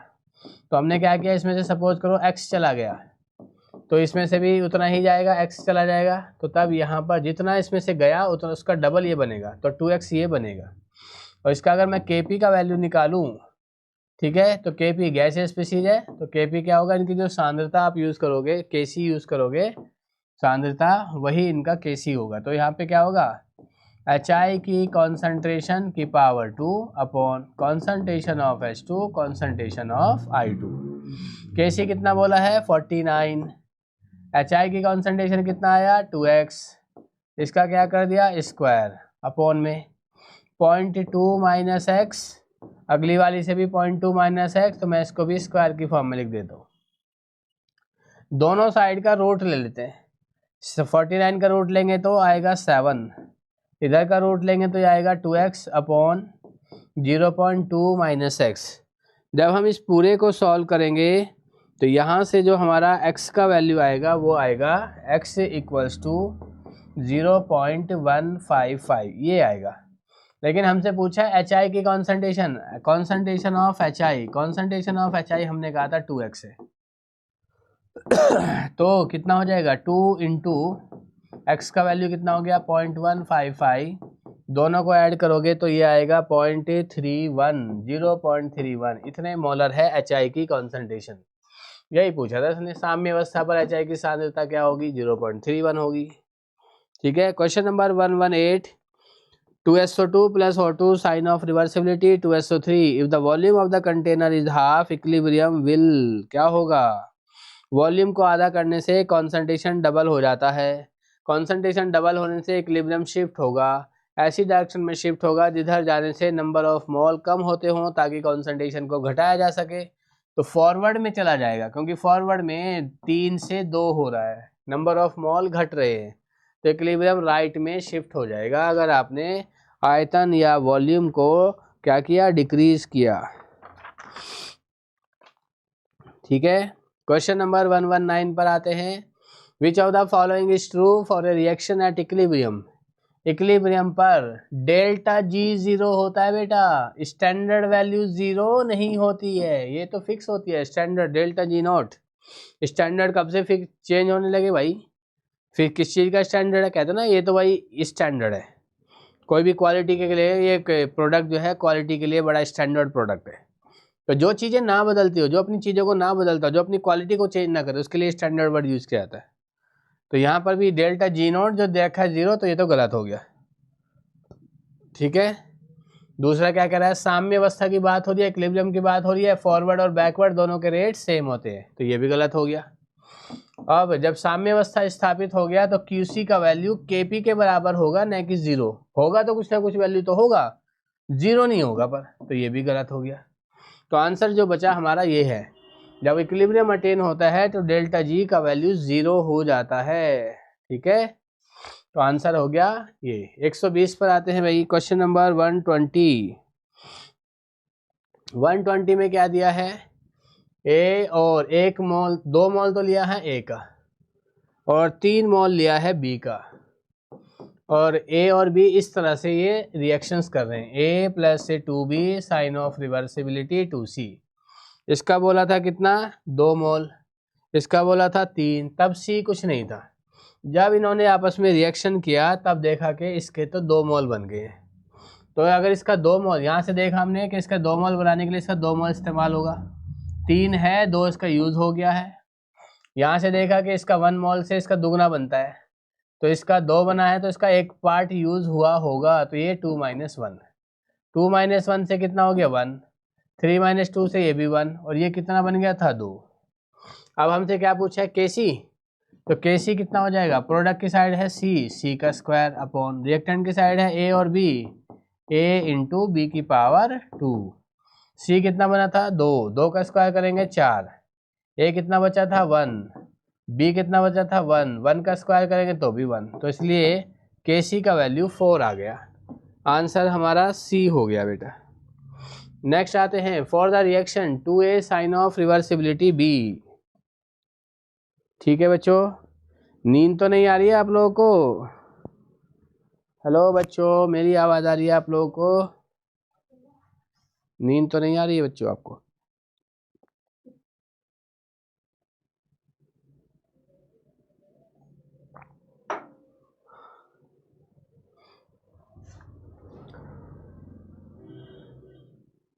सुरेश जी बोले नहीं। ओके ठीक है, वेरी गुड, शाबाश।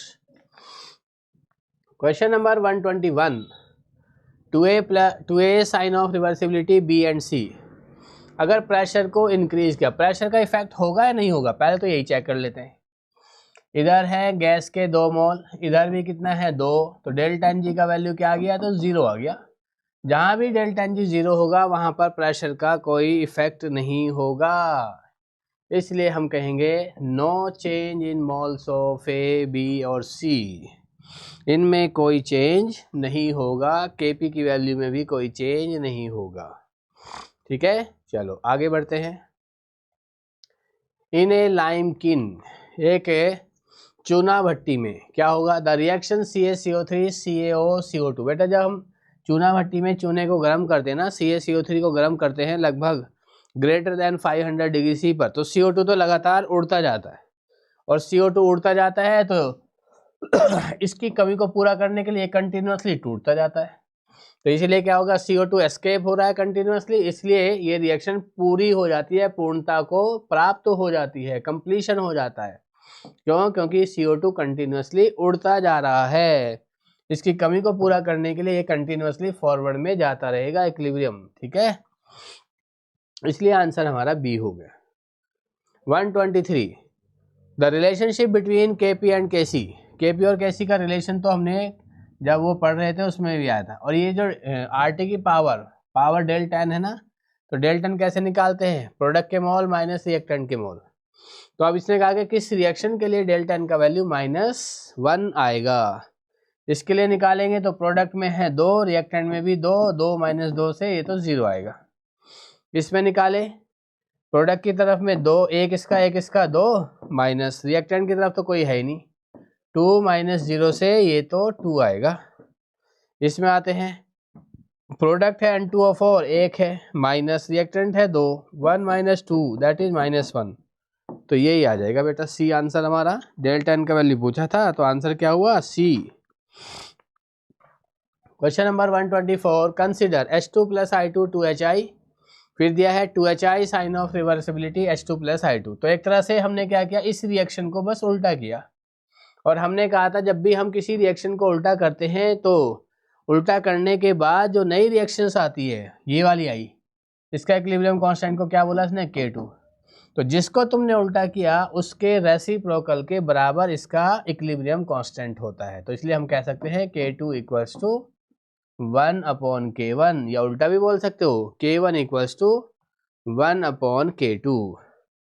तो ऐसा हमारे पास सिर्फ एक ही ऑप्शन दिखाई दे रहा है, दैट इज बी। ठीक है बच्चों, चलो आगे बढ़ते हैं। The solubility of iodine in water increases on adding KI। KI के डालने से क्या हो जाता है बेटा, कॉमन आयन इफेक्ट हो जाता है, इस वजह से सॉल्युबिलिटी बढ़ जाती है। तो यहाँ पे हो गया, क्योंकि दोनों के पास I नेगेटिव आयन जो है कॉमन है। नेक्स्ट में आते हैं क्वेश्चन नंबर 126 में कुछ स्टेटमेंट्स दिए हैं, स्टेटमेंट 1 और स्टेटमेंट 2। पहला स्टेटमेंट क्या है, इक्विलिब्रियम कांस्टेंट इंडिपेंडेंट होता है इनिशियल कॉन्सेंट्रेशन के। इनिशियल कॉन्सेंट्रेशन के, हाँ, वो तो इक्विलिब्रियम कांस्टेंट तो किस पर डिपेंड करता है, जब इक्विलिब्रियम अटेन हो जाता है उस टाइम पर रिएक्टेंट या प्रोडक्ट की कॉन्सेंट्रेशन क्या है उस पर डिपेंड करता है, इनिशियल पर नहीं। तो इसलिए पहला स्टेटमेंट तो बिल्कुल ठीक है। दूसरे पर आते हैं बेटा, equilibrium constant depends on stoichiometric representation of the reaction. बिल्कुल, कहीं आपका क्या है, किसी की अभी पीछे क्या था हमने N2 ये वाला केस दिया था ना, जैसे ही हमने उसमें फैक्टर की मल्टीप्लाई किया K का वैल्यू बदल गया, ठीक है, या उल्टा किया तो भी K का वैल्यू बदल गया। देखो यहाँ पर हमने पीछे किया था, जैसे ही ये वाला, तो जैसे ही तुम इसको चेंज करोगे, ठीक है, तो K का वैल्यू चेंज हो जाएगा बेटा। इसमें किसी फैक्टर की मल्टीप्लाई करोगे, जैसे पीछे हमने 1/2 की मल्टीप्लाई करके किया था तो k का वैल्यू बदल गया था। तो ये क्या है, इनके कोफिशिएंट पर भी डिपेंड करता है। Equilibrium constant depends on stoichiometric representation of the reaction. तो दोनों ही ऑप्शन सही है, both statements are correct. Which of the following will favour the formation of SO3? कौन सा SO3 के फॉर्मेशन को फेवर करेगा? SO3 ज़्यादा से ज़्यादा बनाना है, इसके लिए क्या करना पड़ेगा भाई? हमको SO3 को ज़्यादा से ज़्यादा बनाने के लिए हमको इन दोनों में से किसी को भी ऐड कर दो या दोनों को ही ऐड कर दो। तो फिर वो इनकी जो तुमने ऐड किया है उसको कम करने के लिए फॉरवर्ड में जाएगा। तो एडिशन ऑफ SO2 और O2, इन दोनों में से किसी को भी ऐड करोगे। यहाँ पे O2 का बोला है तो ये भी ठीक हो गया। तो इससे क्या हो जाएगा, SO3 का प्रोडक्शन बढ़ जाएगा। दूसरा, अगर आप इसमें से जैसी SO3 बन रहा है तुरंत वहाँ से निकालते रहो तो इसकी कमी को पूरा करने के लिए ये लगातार आगे बढ़ता रहेगा। तो ये वाली बात भी ठीक हो गई, रिमूवल ऑफ SO3। तीसरे में डेल्टा एन का वैल्यू कैसा है, 2 और 1 3, इधर क्या है 2, तो डेल्टा एन का वैल्यू आ जाएगा 2 - 3 दैट इज -1। तो जैसे ही तुम इसमें प्रेशर को बढ़ाओगे, प्रेशर बढ़ाने से वॉल्यूम घटेगा, वॉल्यूम घटने से कॉन्सेंट्रेशन बढ़ेगा, और बढ़ी हुई कॉन्सेंट्रेशन को कम करने के लिए इसको ऐसी डायरेक्शन में शिफ्ट होना पड़ेगा जिधर जाने से नंबर ऑफ मोल घटते हों। तो फॉरवर्ड में जाने से number of mole, Suresh ji कह रहे हैं नींद उड़ गई है, ओके ठीक है। तो इंक्रीज इन प्रेशर भी इसको फेवर करेगा। जैसे कि हमने पीछे अमोनिया फॉर्मेशन देखा था ना, वहाँ पर प्रोडक्ट की साइड में नंबर ऑफ मोल कम हो गए थे, NH3 के 2 ही रह गए थे, जबकि रिएक्टेंट की साइड में क्या था, एक H2 था, N2 + 3H2, 3 H2 थे और एक N2 था, टोटल 4 थे। प्रोडक्ट की साइड में 2 ही थे। तो इंक्रीज इन प्रेशर जो होता है वो फॉरवर्ड में शिफ्ट करता है अगर प्रोडक्ट की साइड में नंबर ऑफ मोल कम हो तो। ठीक है, तो ये क्वेश्चन नंबर, अब इसीलिए आंसर क्या हो गया बेटा, इसका आंसर हो गया कि ए भी सही है, बी भी सही है, सी भी सही है। तो हमारा करेक्ट आंसर डी हो गया, all of these. 128 for the reaction N2O4 sign of reversibility 2NO2। तो अगर हम इसके लिए डेल्टा एन निकालें, डेल्टा एन का वैल्यू आएगा 2 - 1 से 1 आ जाएगा, प्लस का 1 आ जाएगा। तो ये कह रहा है कि सामने इसकी अल्फा की वैल्यू को कैसे बढ़ाया जा सकता है। ठीक है, कि इसकी अल्फा की वैल्यू हमारी कैसे बढ़ेगी बेटा, अल्फा की वैल्यू को हम कैसे बढ़ाएं, डिकम्पोजिशन कैसे बढ़ाएं। N2O4 है बेटा, डिकम्पोजिशन करना है तब टूटेगा वो 2NO2 में। तो डिकम्पोजिशन के लिए तो हमको एनर्जी देना पड़ेगा। एनर्जी एक तरह से किसका सिंबल होता है, टेम्परेचर का। तो इसलिए हमें क्या करना पड़ेगा इसमें, एक तो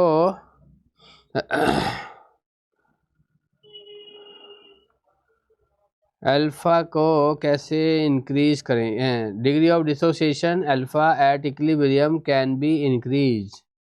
इक्विलिब्रियम पर हम अल्फ़ा की वैल्यू को कैसे बढ़ा सकते हैं। अगर हमने प्रेशर को बढ़ाया, इंक्रीजिंग इन प्रेशर, तो इससे क्या होगा, नंबर ऑफ मोल क्या हो, सॉरी नंबर ऑफ कॉन्सेंट्रेशन क्या हो जाएगा, बढ़ जाएगा। प्रेशर बढ़ाने से कॉन्सेंट्रेशन बढ़ जाएगा, तो उसको कम करने के लिए इक्विलिब्रियम को ऐसी डायरेक्शन में जाना पड़ेगा जिधर जाने से नंबर ऑफ मोल कम होते हों। ऐसा तो बैकवर्ड में जाने से हो रहे हैं बेटा, इधर जाने से देखो 2 से 1 हो जा रहा है, फॉरवर्ड में जाने से तो 1 से 2 हो रहे हैं। तो इसने कहा था कि अल्फ़ा की मात्रा को कैसे बढ़ाया जा सकता है, ये तो एसोसिएशन हो जाएगा। अगर हमने प्रेशर को बढ़ाया तो ये तो उल्टी डायरेक्शन में जाएगा, दो मॉलिक्यूल जुड़कर एक बड़ा मॉलिक्यूल बनाएंगे, इसको तो एसोसिएशन कहते हैं, ना कि डिसोसिएशन, वियोजन। तो पहला फैक्टर तो नहीं है। चलो जी आगे में आते हैं। नेक्स्ट, प्रेशर को डिक्रीज कर दो, इंक्रीज नहीं हो रहा तो डिक्रीज होगा, बिल्कुल ठीक बात है। तो जैसे तुम प्रेशर को डिक्रीज करोगे वॉल्यूम बढ़ेगा, वॉल्यूम बढ़ने से कॉन्सेंट्रेशन घटेगा, तो इक्विलिब्रियम ऐसी डायरेक्शन में शिफ्ट होगा जिधर जाने से नंबर ऑफ मोल बढ़ते हो। तो फॉरवर्ड में जाने से नंबर ऑफ मोल बढ़ रहे हैं, 1 से 2 हो जा रहा है। तो आंसर क्या हो गया बेटा, बी आ जाएगा।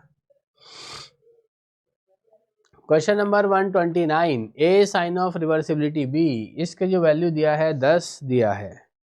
ए साइन ऑफ रिवर्सिबिलिटी, इसके लिए इक्विलिब्रियम कांस्टेंट का वैल्यू 10 दिया है, और हमसे इसका पूछा है, तो हमने अभी कहा था पीछे, जब भी हम किसी रिएक्शन को उल्टा करते हैं उसका इक्विलिब्रियम कांस्टेंट, यहाँ मैं केसी प्राइम बोल दूँ उसको, जिसको तुमने उल्टा किया है उसके इक्विलिब्रियम कांस्टेंट के रेसिप्रोकल के बराबर हो जाएगा। उसका कितना दिया था 10, तो 1/10, 1/10 से ये 0.1 हो जाएगा, आंसर बी आ जाएगा। नेक्स्ट में आते बेटा question number 130, an increase in concentration of reactant in A reversible reaction will cause the equilibrium constant. जैसे ही तुम किसी भी कॉन्सेंट्रेशन रिएक्टेंट की क्या करोगे, बढ़ाओगे, तो ये उसको बढ़ी हुई चीज़ को घटाने की डायरेक्शन में चला जाएगा। घटाने की डायरेक्शन में जाने के लिए इसको फॉरवर्ड में जाना पड़ेगा, और फॉरवर्ड में अगर ये गया तो प्रोडक्ट की साइड वाली स्पीसीज की वैल्यू बढ़ जाएगी और रिएक्टेंट वालों की साइड से घट जाएगी। तो इससे हमारा इक्विलिब्रियम जो कांस्टेंट है वो क्या हो जाएगा आपका, जिससे जितना हमारा प्रोडक्ट बढ़ा, तुमने क्या किया था, an increase in the concentration of reactant, मान लो ये ए और बी ऐसा कुछ था और उससे हमारा कोई सी बन गया, हमने क्या किया, किसी एक को बढ़ा दिया, तो ए को बढ़ा दिया, बी को बढ़ा दिया, उससे क्या होगा, उससे ये अब फॉरवर्ड में जाने लगेंगे, सी बढ़ने लगेगा और ए और बी आपस में घटने लगेगा, ये घटते जाएंगे, ये बढ़ता जाएगा, ठीक है। तो ताकि जो पहले वैल्यू थी अभी भी वही रहे, के सी का वैल्यू अभी भी C/A/B यही रहे।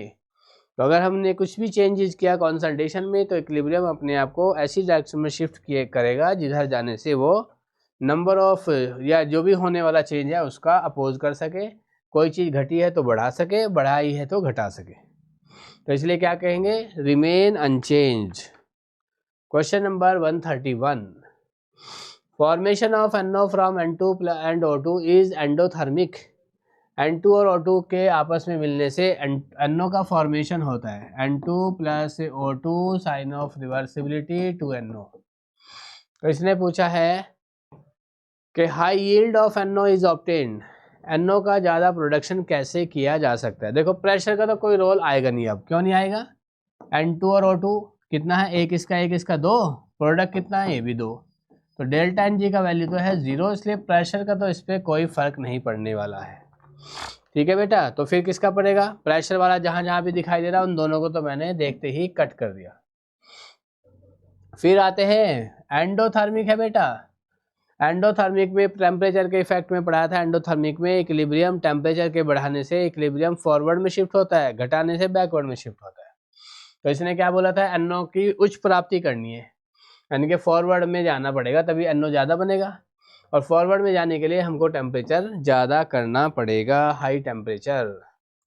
Question number 132, in the equilibrium CO + H2O sign of reversibility CO2 + H2, इधर भी कितने हैं गैस के मोल, 1 और 1 2, इधर कितने हैं, 1 और 1 2, तो डेल्टा NG का वैल्यू तो यहाँ पर 0 है। तो अब इससे कहा कि effect of adding a catalyst, catalyst कभी नहीं बदलता बेटा इक्विलिब्रियम को, एक्चुअल में क्यों नहीं बदलता है, ये फॉरवर्ड को भी बढ़ाता है बैकवर्ड को भी बढ़ाता है, फॉरवर्ड की स्पीड को 2 गुना कर दिया तो बैकवर्ड भी 2 गुना हो जाएगा, तो इसलिए कभी भी कैटलिस्ट की वजह से इक्विलिब्रियम में कोई चेंज देखने को नहीं मिलेगा। बस हाँ ये जरूर है कि अगर हो सकता है कि पहले इक्विलिब्रियम को अटेन होने में 1 घंटा लग रहा था, अब हो सकता है 2 मिनट में हो जाए, 3 मिनट में हो जाए, तो इक्विलिब्रियम को अटेन होने में लगने वाला टाइम कम हो जाता है। तो आंसर क्या हो जाएगा बेटा, सी हो जाएगा।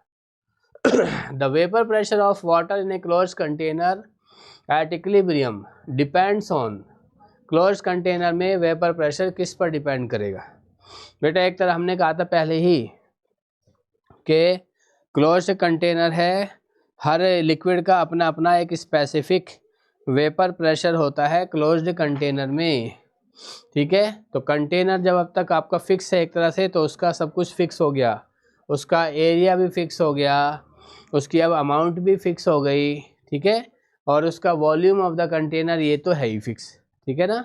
तो तीनों चीज़ें तो फिक्स हैं, तो जो चीज़ें फिक्स हैं वो थोड़ी ना बदलेंगी।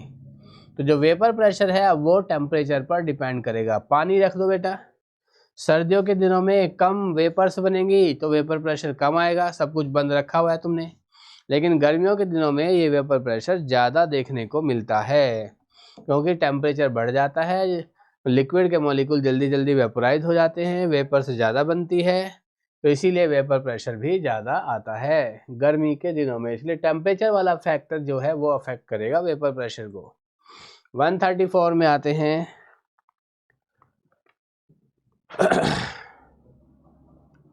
केमिकल इक्विलिब्रियम के बारे में हमने क्या पढ़ा है? केमिकल इक्विलिब्रियम के बारे में हमने ये पढ़ा है कि केमिकल इक्विलिब्रियम लगातार, ये जो इक्विलिब्रियम की रिएक्शन है वो कंटिन्यूसली चलती रहती है। मैंने ये भी कहा था कि ये कुछ ऐसा ही है जैसे कोई इंसान टल्ली हो चुका है, तो टल्ली होकर वो आगे भी जा रहा है पीछे भी जा रहा है, एक कदम आगे एक कदम पीछे, या 2 कदम आगे फिर 2 कदम पीछे आ गया। कोई इससे पूछे कितना आगे गया तो कहेगा कितना भी नहीं, मैं तो तब से यही दौड़ रहा हूँ। ठीक है, तो सेम ऐसे ही केस इसका भी है इक्विलिब्रियम का। तो इक्विलिब्रियम एक्चुअल में डायनामिक नेचर का होता है ये। ठीक है, दूसरा, it can be attain from either side. बिल्कुल ठीक है जी, आपने एक बार रिएक्शन लगाई A + B से, उससे C बनाया, अगली बार क्या करा, C को तोड़ना स्टार्ट किया, A + B पर बनाना स्टार्ट किया। तो जब इक्विलिब्रियम अटेन होगा, पुराने वाले इक्विलिब्रियम में A, B और C की जो कॉन्सेंट्रेशन थी, अब नया इक्विलिब्रियम जो तुमने अब इस बार C लेकर स्टार्ट किया था, उसमें भी A, B और C की कॉन्सेंट्रेशन वही मिलेगी जो पहले थी। इसलिए हम कह सकते हैं कि हम इसको किधर की साइड से भी अटेन कर सकते हैं। तीसरे नंबर पे आते हैं, मेजरेबल प्रॉपर्टीज बिकम कांस्टेंट। ठीक है, तो जो भी आप निकाल रहे हो, जो भी आप चेंज देख रहे हो, वो अब चेंज होना बंद हो जाता है जब इक्विलिब्रियम अटेन होता है। तभी तो हम कहते हैं इक्विलिब्रियम पर जो भी टेम्परेचर अगर है वो सबका सेम हो जाएगा, थर्मल इक्विलिब्रियम कह देंगे। अगर उनकी कॉन्सेंट्रेशन सेम हो जाएगा तो हम इसको केमिकल इक्विलिब्रियम या कॉम्पोजिशनल इक्विलिब्रियम कह देंगे। अगर उनके प्रेशर सेम हो गए सबके तो हम कहेंगे ये तो क्या हो गया, मैकेनिकल इक्विलिब्रियम में हो गया। तो ये जो मेजरेबल प्रॉपर्टीज़ हैं, टेम्परेचर, प्रेशर, कॉन्सेंट्रेशन, ये सब हमारी कांस्टेंट हो जाती है। तो ये बात भी ठीक है। तो जब ये तीनों ठीक है तो इसका मतलब आंसर क्या होगा, आंसर हमारा डी आएगा। नेक्स्ट में कह रहा है कि अगर हम किसी भी सबस्ट्रेट की कॉन्सेंट्रेशन को S से बढ़ाकर, S is increased from Km to Km, अगर हम किसी सबस्ट्रेट की कॉन्सेंट्रेशन को Km से बढ़ाकर 2 Km कर दें तो वेलोसिटी है बेटा, ये V है, एक V है, दूसरा V आ गया गलती से, इसको कट करना है हमको, कि वेलोसिटी V कितने फैक्टर से इंक्रीज हो जाएगा। तो पहले तो मैं V क्या है हमारा, R है, ये R rate, V equals to V max into S upon कितना हो गया, अपॉन हो गया Km + S। तो इस बार तो हमको कुछ ऐसा मिला, ये वाला। तो इसने कहा कि सबस्ट्रेट की कॉन्सेंट्रेशन को S को अगर हम इंक्रीज कर दें, Km से बढ़ाकर 2 Km कर दें, ठीक है, तो वेलोसिटी V कितना इंक्रीज हो जाएगा, बाय व्हाट फैक्टर, कितने फैक्टर से वेलोसिटी बढ़ जाएगा, ये बताना था हमको। ठीक है, तो पहला वाला निकाल लेते हैं भाई। पहले वाले का V equals to V max into S की जगह कर दिया हमने Km into Km upon, Km की जगह तो है ही Km होता है माइकलिस मेंटन कांस्टेंट, और S की जगह Km कर दिया। Km + Km से क्या हो जाएगा, 2 Km, Km से Km कट जाएगा तो V का वैल्यू होगा V मैक्स बाई 2। और वैसे भी ये Km की डेफिनेशन थी कि वो सबस्ट्रेट कॉन्सेंट्रेशन पर जिस पर किसी भी रिएक्शन का वेग उसके मैक्सिमम रेट का आधा हो जाए उसको Km कहा जाता है। ठीक है, अब इसी में इसने कहा कि अब V कितना हो जाएगा, कब, जब हम Km की जगह 2 Km यूज कर ले लो, 2 Km कर लेते हैं, नीचे Km प्लस फिर S की जगह 2 Km, तो कितना हो जाएगा भाई, ऊपर से 2 को बाहर कर लो, 2 इंटू V मैक्स से इंटू Km, और नीचे क्या हो गया, Km + 2 Km से 3 Km। अब ये हो गया, ठीक है, V का वैल्यू, पहले क्या था V का वैल्यू, अब नीचे 3 Km है, ऊपर से Km, तो Km से Km कैंसिल कर दो, तो जो V का वैल्यू है वो 2/3 इंटू V मैक्स अपॉन, बस इतना V मैक्स हो गया। पहले था V मैक्स बाई 2, इस नए वेग को मैं V प्राइम कर देता हूँ, ये V प्राइम है, पहले वाला V था। तो अगर मैं क्या करूँ, 2 से मल्टीप्लाई कर दूँ, 2 से डिवाइड, ऐसा क्यों कर रहे हैं हम भाई, 2 से मल्टीप्लाई किया, 2 से डिवाइड, ऐसा इसलिए कर रहे हैं ताकि ये पुराने वाले वेग के बराबर हो सके। तो वी प्राइम का वैल्यू क्या होगा, 2 इंटू 2 से 4, 4/3, और वी मैक्स बाई 2 को क्या लिखा, इंटू वी पुराना वेग, और 4/3 कितना होता है 1.33, और वी क्या है पुराना वेग। तो ये नया वेग आएगा, नई वेलोसिटी जो आएगी वो पुरानी वेलोसिटी का 1.33 टाइम्स हो जाएगा। अब इसने पूछा है कि डेल्टा जी नॉट अगर 0 से बड़ा है तो केसी का वैल्यू क्या होगा। सबसे पहले तो तुमको इसका रिलेशन पता होना चाहिए, तब बता पाओगे। तो डेल्टा जी नॉट जो होता है वो RT/ln KC ये होता है। अगर KC का वैल्यू 1 से छोटा होगा तब ln KC जो कि 1 से छोटा है उसका वैल्यू भी नेगेटिव आएगा। लॉग के अंदर में कभी भी 1 से छोटा वैल्यू रखोगे तो उसका वैल्यू नेगेटिव आता है। तो यहाँ से नेगेटिव आएगा, बाहर साइन नेगेटिव आया तो डेल्टा जी पॉजिटिव हो जाएगा।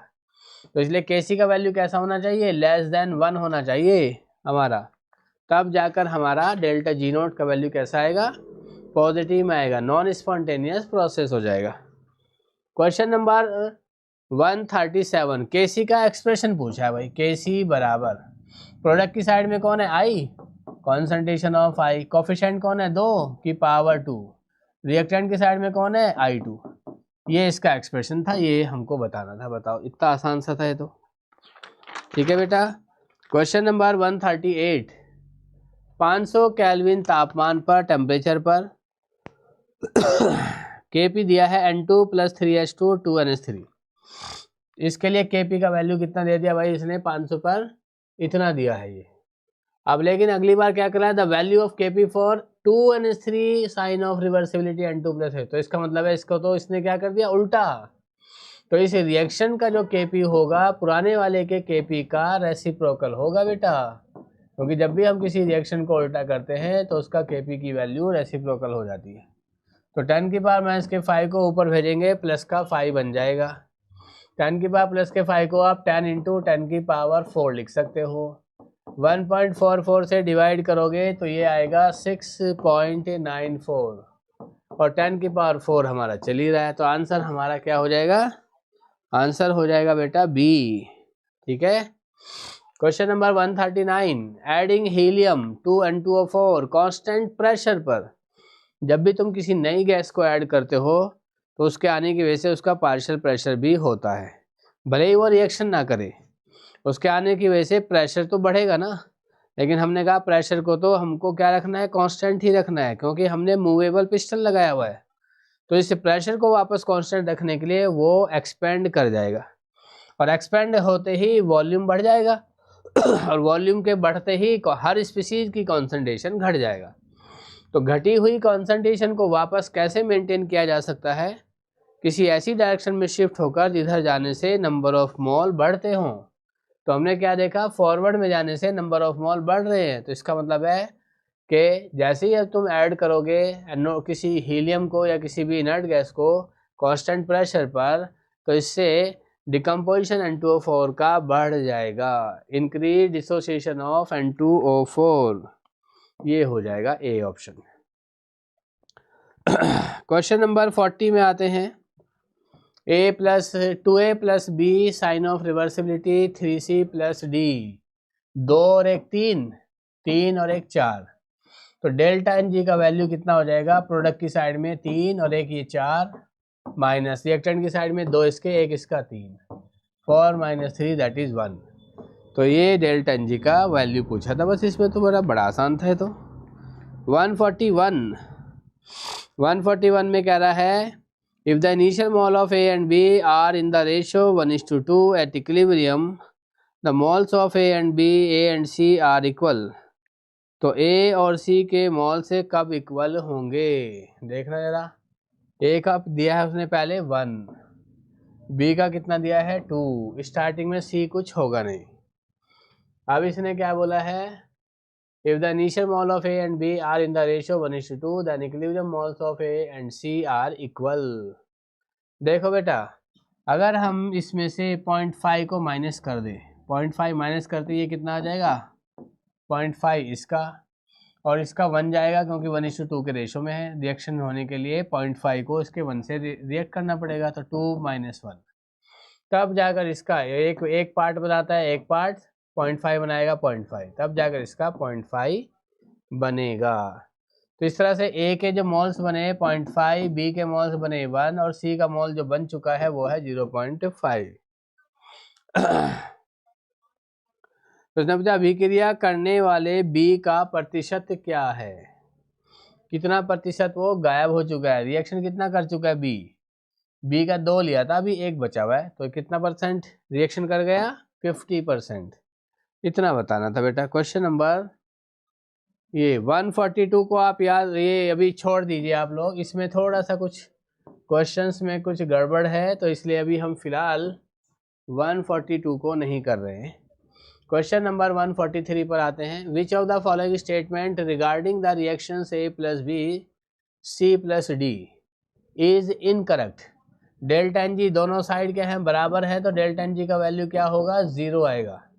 अगर डेल्टा एन जी 0 हुआ तो इस पर प्रेशर का तो कोई फर्क नहीं पड़ने वाला है। ठीक है, तो इसने कहा विच of the following statement is incorrect, कौन सा इनकरेक्ट होगा। एडिशन इनर्ट गैस का देखोगे, नंबर ऑफ इनर्ट गैस को ऐड कर दो, चाहे तुम कांस्टेंट वॉल्यूम पर कर दो या कांस्टेंट प्रेशर पर कर दो। इससे क्या होगा कांस्टेंट वॉल्यूम से, एडिशन ऑफ इनर्ट गैस। अगर आपने कांस्टेंट प्रेशर पर किया, कांस्टेंट प्रेशर रखने के लिए गैस का, जब नई गैस लेके आओगे उसका प्रेशर भी होगा, पर आपने कहा कांस्टेंट प्रेशर रखना है तो वो एक्सपेंड होना पड़ेगा। एक्सपेंड होगा तो वॉल्यूम बढ़ेगा, कॉन्सेंट्रेशन हर स्पीशीज का घटेगा। पर अगर हर स्पीशीज की कॉन्सेंट्रेशन घटेगा, जितना इधर ऊपर से इनका घटा उसका इतना ही घटा, तो केपी की वैल्यू पर तो कोई फर्क नहीं पड़ने वाला। अगर पहले सपोज को ये 1 थे, अभी भी ये नीचे 1, अब ये घट कर क्या हो गया, ये 0.5, ये 0.5, तो ये भी 0.5। तो रेशो तो आपका क्या रहेगा बेटा, वही, और प्रोडक्ट की साइड वाली स्पीशीज अपॉन रिएक्टेंट की साइड वाली स्पीशीज, यही तो है हमारा एक इक्विलिब्रियम। तो इसलिए इनर्ट गैस के ऐड करने से कांस्टेंट प्रेशर पर, इक्विलिब्रियम पर कोई फर्क नहीं पड़ेगा। ये बात तो हमारी ठीक है। नहीं सॉरी, ये तो क्या हो जाएगा, 1 2, हर स्पीशीज की कॉन्सेंट्रेशन घट जाएगा तो प्रभाव नहीं होता है। नियत दाब पर अक्रिया गैस मिलाने पर कोई प्रभाव नहीं होता है, has no effect on equilibrium. Equilibrium पर कोई फर्क नहीं पड़ेगा। ये तो चलो ठीक हो गया है ना। तो हमें तो इनर्ट का वो बताना था, क्या इनकरेक्ट बताना था। ये तो करेक्ट हो गया हमारा कि नहीं बढ़ रहा है भाई, बिल्कुल ठीक बात है। चलो आगे आते हैं। The value of KP is independent of total pressure, बिल्कुल ठीक है, क्योंकि डेल्टा एन जी 0 आ रहा है, इसलिए प्रेशर का भी कोई रोल नहीं आएगा। चलिए ठीक है। Delta H is less than 0 का मतलब हो गया एक्सोथर्मिक प्रोसेस। एक्सोथर्मिक प्रोसेस में टेम्परेचर शिफ्ट करने से इक्विलिब्रियम बैकवर्ड में शिफ्ट होता है, बिल्कुल ठीक बात है ये भी। तो ये तीनों तो करेक्ट हो गए, हमें तो इनकरेक्ट बताना था। तो जाहिर सी बात है अगर ये तीनों करेक्ट हैं तो फोर्थ वाला ही इनकरेक्ट होगा। अब इसको एक बार वैसे चेक भी कर लेते हैं, क्या KC changes if volume of the container is double. अगर हम कंटेनर का वॉल्यूम चेंज करें, ये कह रहा है केसी डबल हो जाएगा, बिल्कुल नहीं होगा भाई। क्यों नहीं होगा, डबल करने से क्या हो जाएगा, कॉन्सेंट्रेशन आधा, इसका भी आधा, इसका भी आधा, फिर इधर वालों का भी आधा, इधर वालों का भी आधा, कोई फर्क नहीं पड़ना है। जो फैक्टर इधर होगा वही फैक्टर इधर आएगा, इन दोनों का रेशो ही तो केपी है। तो यही आंसर हमारा गलत हो गया। क्वेश्चन नंबर है 144। For the reaction SnO2 solid 2H2 gas SN liquid 2H2O gas. हमें तो सिर्फ किसको देखना है बेटा, पार्शियल प्रेशर की बात कर रहा है, तो इसका देखना है और इसका देखना है। क्या कह रहा है कि केपी का वैल्यू 100 है 900 केल्विन पर। फिर क्या कह रहा है, the ratio PH2O and PH2 required for equilibrium is. तो PH2 और PH2O का जो इक्विलिब्रियम पर जो रेशो है वो बताना है हमको। तो पहले तो क्या करो, इसके लिए केपी का एक्सप्रेशन लिख दो। लिखो जी केपी का एक्सप्रेशन क्या होगा, केपी बराबर पार्शियल प्रेशर ऑफ H2O की पावर 2, नीचे की तरफ क्या हो जाएगा, पार्शियल प्रेशर ऑफ H2O की पावर 2, और केपी का वैल्यू कितना दिया है, 100। ये वाला वैल्यू हमको 100 दिया है। PH2 अपॉन PH2, ये दोनों का स्क्वायर कर दिया मैंने। अब इसका अगर स्क्वायर हटाना है तो इसको रूट लेना पड़ेगा। तो हमारे पास PH2O अपॉन PH2, इसका वैल्यू क्या आएगा, 100 का रूट होता है 10, तो इसका वैल्यू 10 आएगा। तो आंसर क्या होगा बेटा? आंसर हमारा बी आ जाएगा। क्वेश्चन नंबर 145 देखते हैं क्या कह रहा है।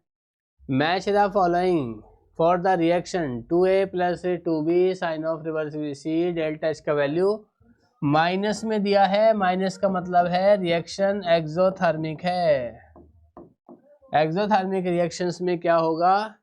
इंक्रीज इन प्रेशर, प्रेशर के बढ़ाने से पहले तो इसको देखना पड़ेगा डेल्टा एन जी का वैल्यू चेंज होगा, बिल्कुल चेंज होगा। इधर 2 है, इधर 1 और 2 3, इधर 3 है। तो डेल्टा एन जी इसके लिए कितना आएगा? डेल्टा एन जी का वैल्यू 2 माइनस 3 बराबर -1 आएगा। ठीक है। तो जैसे ही तुम प्रेशर को बढ़ाओगे, प्रेशर बढ़ाने से वो कॉन्सेंट्रेशन घटेगा, कॉन्सेंट्रेशन घटने से इक्विलिब्रियम शिफ्ट होना स्टार्ट होगा। ऐसी डायरेक्शन में जाएगा जिधर जाने से नंबर ऑफ मोल कम होते हो। तो फॉरवर्ड में जाएगा, क्योंकि फॉरवर्ड में 2 और 3 से 2 बन रहे हैं, 3 से 2, तो इसलिए ये वाला तो फैक्टर हमारा क्या हो गया? इसमें बताना था निम्नलिखित का मिलान कीजिए। इंक्रीज इन प्रेशर, ये बेटा फर्स्ट है हमारा, ये हमारा 2 है, ये हमारा 3 है। ठीक है। ये तो फर्स्ट का ए होना चाहिए, नहीं होना चाहिए? बिल्कुल ठीक है, होना चाहिए जी। तो फर्स्ट का ए दिखाई दे रहा है हमको ए में या डी में, तो ये तो यहीं गए 2 2। दूसरे में increase in temperature, reaction exothermic है। एक्सोथर्मिक रिएक्शन में टेम्परेचर के इंक्रीज करने से रिएक्शन बैकवर्ड में शिफ्ट हो जाता है। तो ये भी यही कह रहा है, ताप में वृद्धि पश्चिम दिशा में विस्थापन, बिल्कुल ठीक बात है। फर्स्ट का ए सेकंड का बी, फर्स्ट का ए सेकंड का ए कह दिया था, तो ये इसलिए गया। फर्स्ट का ए सेकंड का बी, ये इसलिए हो गया।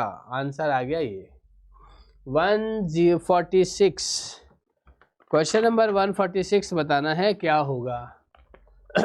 x plus Y to Z, K C का वैल्यू ये दे दिया है। At a certain time x और y और z तीनों की कॉन्सेंट्रेशन 10 की पावर -2 मोलर हो गई है। विच इज ट्रू, इनमें से कौन सा सही है? कितना होगा भाई, कौन सा सही है इसमें? चलो जी देखते हैं।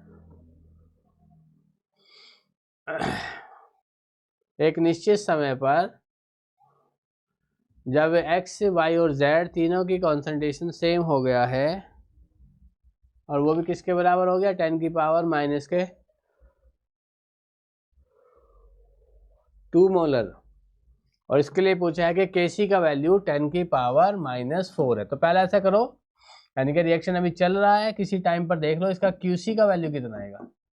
Qc आएगा, प्रोडक्ट की साइड में Z है, कॉन्सेंट्रेशन ऑफ Z कितना बोला उसने? 10 की पावर -2, और उसके साथ कोफिशिएंट है 2 का स्क्वायर, तो नपोन रिएक्टेंट की साइड हो गया। कॉन्सेंट्रेशन ऑफ x की कॉन्सेंट्रेशन इक्विलिब्रियम पर कितना है? 10 की पावर -2 कर दिया जी। फिर से 10 की पावर -2, ये भी हो गया। तो Qc का वैल्यू कितना आ गया बेटा? 10 की पावर -2, 10 की पावर -2, और ऊपर हो गया 10 की पावर -4, दैट इज 1 आ गया। और Qc होना कितना है? Qc को Kc के बराबर होना है बेटा। Qc Kc के बराबर कैसे होगा? Qc तो अभी बहुत बड़ा है, किससे? 10 की पावर -4 से। तो इसको छोटा होना पड़ेगा, छोटा होना पड़ेगा तो रिएक्शन को बैकवर्ड में जाना पड़ेगा, ताकि रिएक्टेंट वाली साइड घट सके, प्रोडक्ट वाली साइड बढ़ सके। तो आंसर क्या हो गया बेटा? Equilibrium shift in backward direction. Backward के लिए कौन सा हो गया? बैकवर्ड क्वेश्चन नंबर है 146, सी आंसर हो गया बेटा, reaction moves backward. Question number 147 में आते हैं। In the dissociation Ag2CO3 Ag2O plus CO2 the partial pressure of CO2 is P. The volume of the container is half at constant pressure. The new pressure of CO2. अगर हमने volume को आधा कर दिया तो क्या होगा? तो CO2 का नया दाब क्या हो जाएगा? तो जब हम इसका Kp निकालते हैं बेटा, या कोई भी इसको देखें, तो क्या होगा? जो टोटल प्रेशर होगा वो सिर्फ CO2 पर डिपेंड करेगा, क्योंकि ये भी सॉलिड है, ये भी सॉलिड है। तो PCO2 ही टोटल प्रेशर कहलाएगा। उसने कहा if the volume of the container is half, अगर हम कंटेनर का वॉल्यूम को आधा कर दें लेकिन टेम्परेचर को चेंज ना करें, तो नया प्रेशर ऑफ CO2 क्या होगा? क्योंकि जो P टोटल आ रहा है वो आ रहा है PCO2 के बराबर। ठीक है। अब हमने क्या किया, कंटेनर भी क्या है, क्लोज्ड है, partial pressure of CO2, volume of the container को हाफ कर दिया। पहले जो भी था नंबर ऑफ मोल जो भी थे अपॉन V इंटू नीचे कर दिया RT, ये हो गया था। तो जब वॉल्यूम हमारा चेंज हो जाएगा PCO2 अब क्या हो गया, V की बजाय आधा हो गया, V/2 हो गया, तो N/V/2 इंटू RT, तो 2 आपका ऊपर चला जाएगा, 2 इंटू N/V इंटू RT, और ये पुराने वाला PO2, तो नया PCO2 क्या हो जाएगा, डबल हो गया। ठीक है, तो पहले क्या था, जो भी था अब वो उसका डबल हो जाएगा, तो डबल हो जाएगा, तो हमारा आंसर क्या हुआ, देखो, यदि नियत तापमान पर पात्र का आयतन आधा कर दिया जाए तो CO2 का नया दाब क्या होगा, नया दाब क्या होगा, प्रेशर तो हमने क्या कर दिया आधा, यदि नियत ताप पर पात्र का आयतन आधा कर दिया जाए तो PCO2 कितना हो जाएगा, वॉल्यूम कर दिया आधा, तो नया प्रेशर, नंबर ऑफ मोल तो चेंज होंगे नहीं, नंबर ऑफ मोल चेंज नहीं हो रहे हैं, पेन का वैल्यू चेंज नहीं हो रहा है, तो V/2 हो गया, और 2 हमारा ऊपर चला जाएगा, N/V पुराने वाले प्रेशर P के बराबर हो जाएगा, तो डबल हो जाएगा बेटा ये, तो ये क्या हो जाएगा, डबल हो जाएगा, क्योंकि हमारा क्या है, वॉल्यूम घटेगा, और वॉल्यूम घटने से क्या होगा, प्रेशर बढ़ेगा, प्रेशर बढ़ेगा, बढ़कर कितना हो जाएगा वो देखा हमने, कितना हो गया, V/2 हो गया, तो प्रेशर दुगना हो गया, तो ये हो गया बेटा इतना। ठीक है, हाफ किया, प्रेशर डबल हो गया। ठीक है, पहले P था अब 2P हो गया। क्वेश्चन नंबर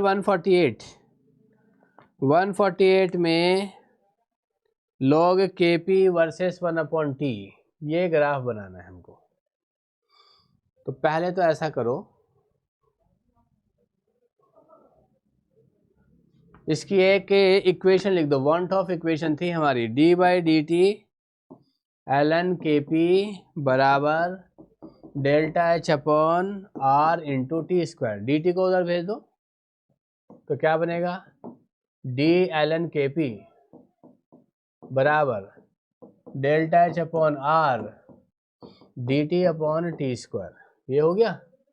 इसका पूरे का इंटीग्रेशन कर दो, इधर का इंटीग्रेशन, इधर का इंटीग्रेशन, इंटीग्रेशन करके d ln KP का इंटीग्रेशन ln KP आ जाएगा, बिना लिमिट का इंटीग्रेशन किया तो कोई कांस्टेंट भी आएगा, फिर आगे क्या हो जाएगा, dt/T² का इंटीग्रेशन माइनस का 1/T आता है, तो माइनस का ΔH/R इंटू 1/T, ये आ गया। अब रिएक्शंस कैसी होती है बेटा, ये वाली N2 + 3H2 2NH3, ये रिएक्शंस तो एक्सोथर्मिक होती है, क्योंकि अब ΔH भी यूज हो रहा है, इसलिए हमको ये बतानी पड़ेगी।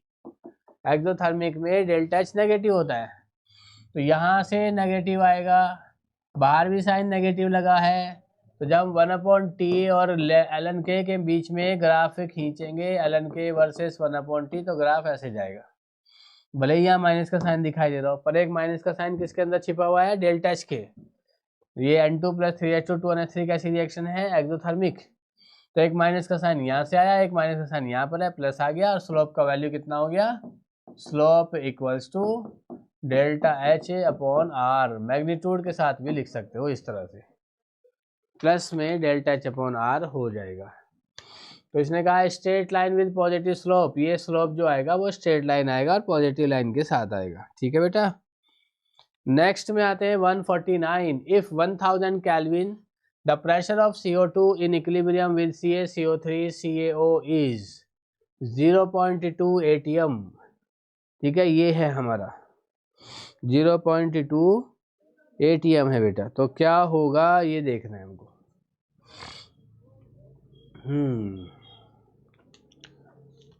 तो PCO2, C सॉलिड तो कुछ नहीं होगा, PCO2 है स्टार्टिंग में हमारे पास, the pressure of CO2 in equilibrium CaCO3 and CaO is 0.2, तो जो अब Kp का जो वैल्यू आएगा वो PCO2 है स्टार्टिंग में, तो कितना है, ये दे रखा है हमको 0.2 atm। तो हमने पहले लिख दिया क्वेश्चन नंबर 149, यहाँ पे कर दिया कि PCO2 जो स्टार्टिंग में दिया है वो है 0.2 ATM, और जब रिएक्शन हुआ carbon solid plus CO2 gas, sign of reversibility 2CO, तो यहाँ से हमने क्या किया, Kp का वैल्यू निकाला और वो आया PCO की पावर 2 अपॉन PCO2। CO की पावर 2, Kp का वैल्यू दे रखा है 2, PCO की पावर 2 है अपॉन PCO2 हो गया हमारा यहाँ से 0.2, तो यहाँ से क्या बनेगा हमारे पास PCO का स्क्वायर, PCO का स्क्वायर हो जाएगा 2 इंटू 0.2 से 0.4, 0.4 को 0.40 भी कर सकते हैं ताकि हम इसका आराम से क्या ले सकें, इसका स्क्वायर रूट कर सकें। 40 इसको लिख सकते हो 40 इंटू 10 की पावर माइनस का 2, इसका क्या करना पड़ेगा हमको, रूट का मतलब 1/2, 40 का रूट आएगा 6.3 और 10 की पावर -2 का रूट -1, तो PCO जो आएगा वो कितना आएगा 0.63। यही पूछा था बेटा हमसे, ठीक है, हमसे जो पूछा था कि अगर Kp का वैल्यू 2 ATM है तो CO का आंशिक दाब बताइए, तो PCO का वैल्यू निकाल लिया हमने, तो हमारा क्या आ जाएगा आंसर 0.63, बी ऑप्शन आ गया बेटा। नेक्स्ट एंड लास्ट क्वेश्चन है बेटा ये हमारा रिएक्शन कैसी है, माइनस में दिया है डेल्टा है, तो ये रिएक्शन है एक्सोथर्मिक रिएक्शन है। अब इसने कहा है हमसे क्या, विच of the following will not shift the equilibrium, इनमें से कौन इक्विलिब्रियम को शिफ्ट नहीं करेगा। भाई प्रेशर का इफेक्ट भी होता है इसमें, टेम्परेचर का इफेक्ट भी होता है, तो दो चीज़ें, तो जहाँ पर भी प्रेशर और टेम्परेचर आएगा उसको तो हटा ही दो। लोअरिंग इन टेम्परेचर ये तो शिफ्ट करेगा, इसने कहा नॉट शिफ्ट, तो इसलिए ये तो गया। Increasing the volume of the container का अगर आपने वॉल्यूम को इंक्रीज किया, हर स्पीशीज की कॉन्सेंट्रेशन घट जाएगा, तो इक्विलिब्रियम फॉरवर्ड में शिफ्ट हो जाएगा, जबकि कह रहा नॉट शिफ्ट तो ये भी गलत हो गया। तीसरा, adding argon at constant volume, argon को अगर हम कांस्टेंट वॉल्यूम पर ऐड करेंगे, कांस्टेंट वॉल्यूम पर ऐड करने से V तो नहीं चेंज हुआ ना, और जब तक V चेंज नहीं होगा कॉन्सेंट्रेशन चेंज नहीं होगा, कॉन्सेंट्रेशन चेंज नहीं होगा तो आंसर हमारा यही हो गया। तो इसी के साथ बच्चों आज का हमने सेशन ये कंप्लीट किया, क्वेश्चन 150 हो चुके हैं हमारे, ठीक है। कल इसका फिर से टेस्ट नंबर 6 हमारा है अभी, जिसमें ऑर्गेनिक का है, ऑर्गेनिक केमिस्ट्री के इसमें टॉपिक्स हैं, ठीक है। तो आई होप आप लोगों को ये अच्छा लगा होगा डिस्कशन। फिर भी आपको कोई डाउट लगे तो आप हमें बता सकते हैं, कमेंट बॉक्स में कमेंट करके बता सकते हैं, ठीक है। थैंक यू सो मच हमसे जुड़ने के लिए।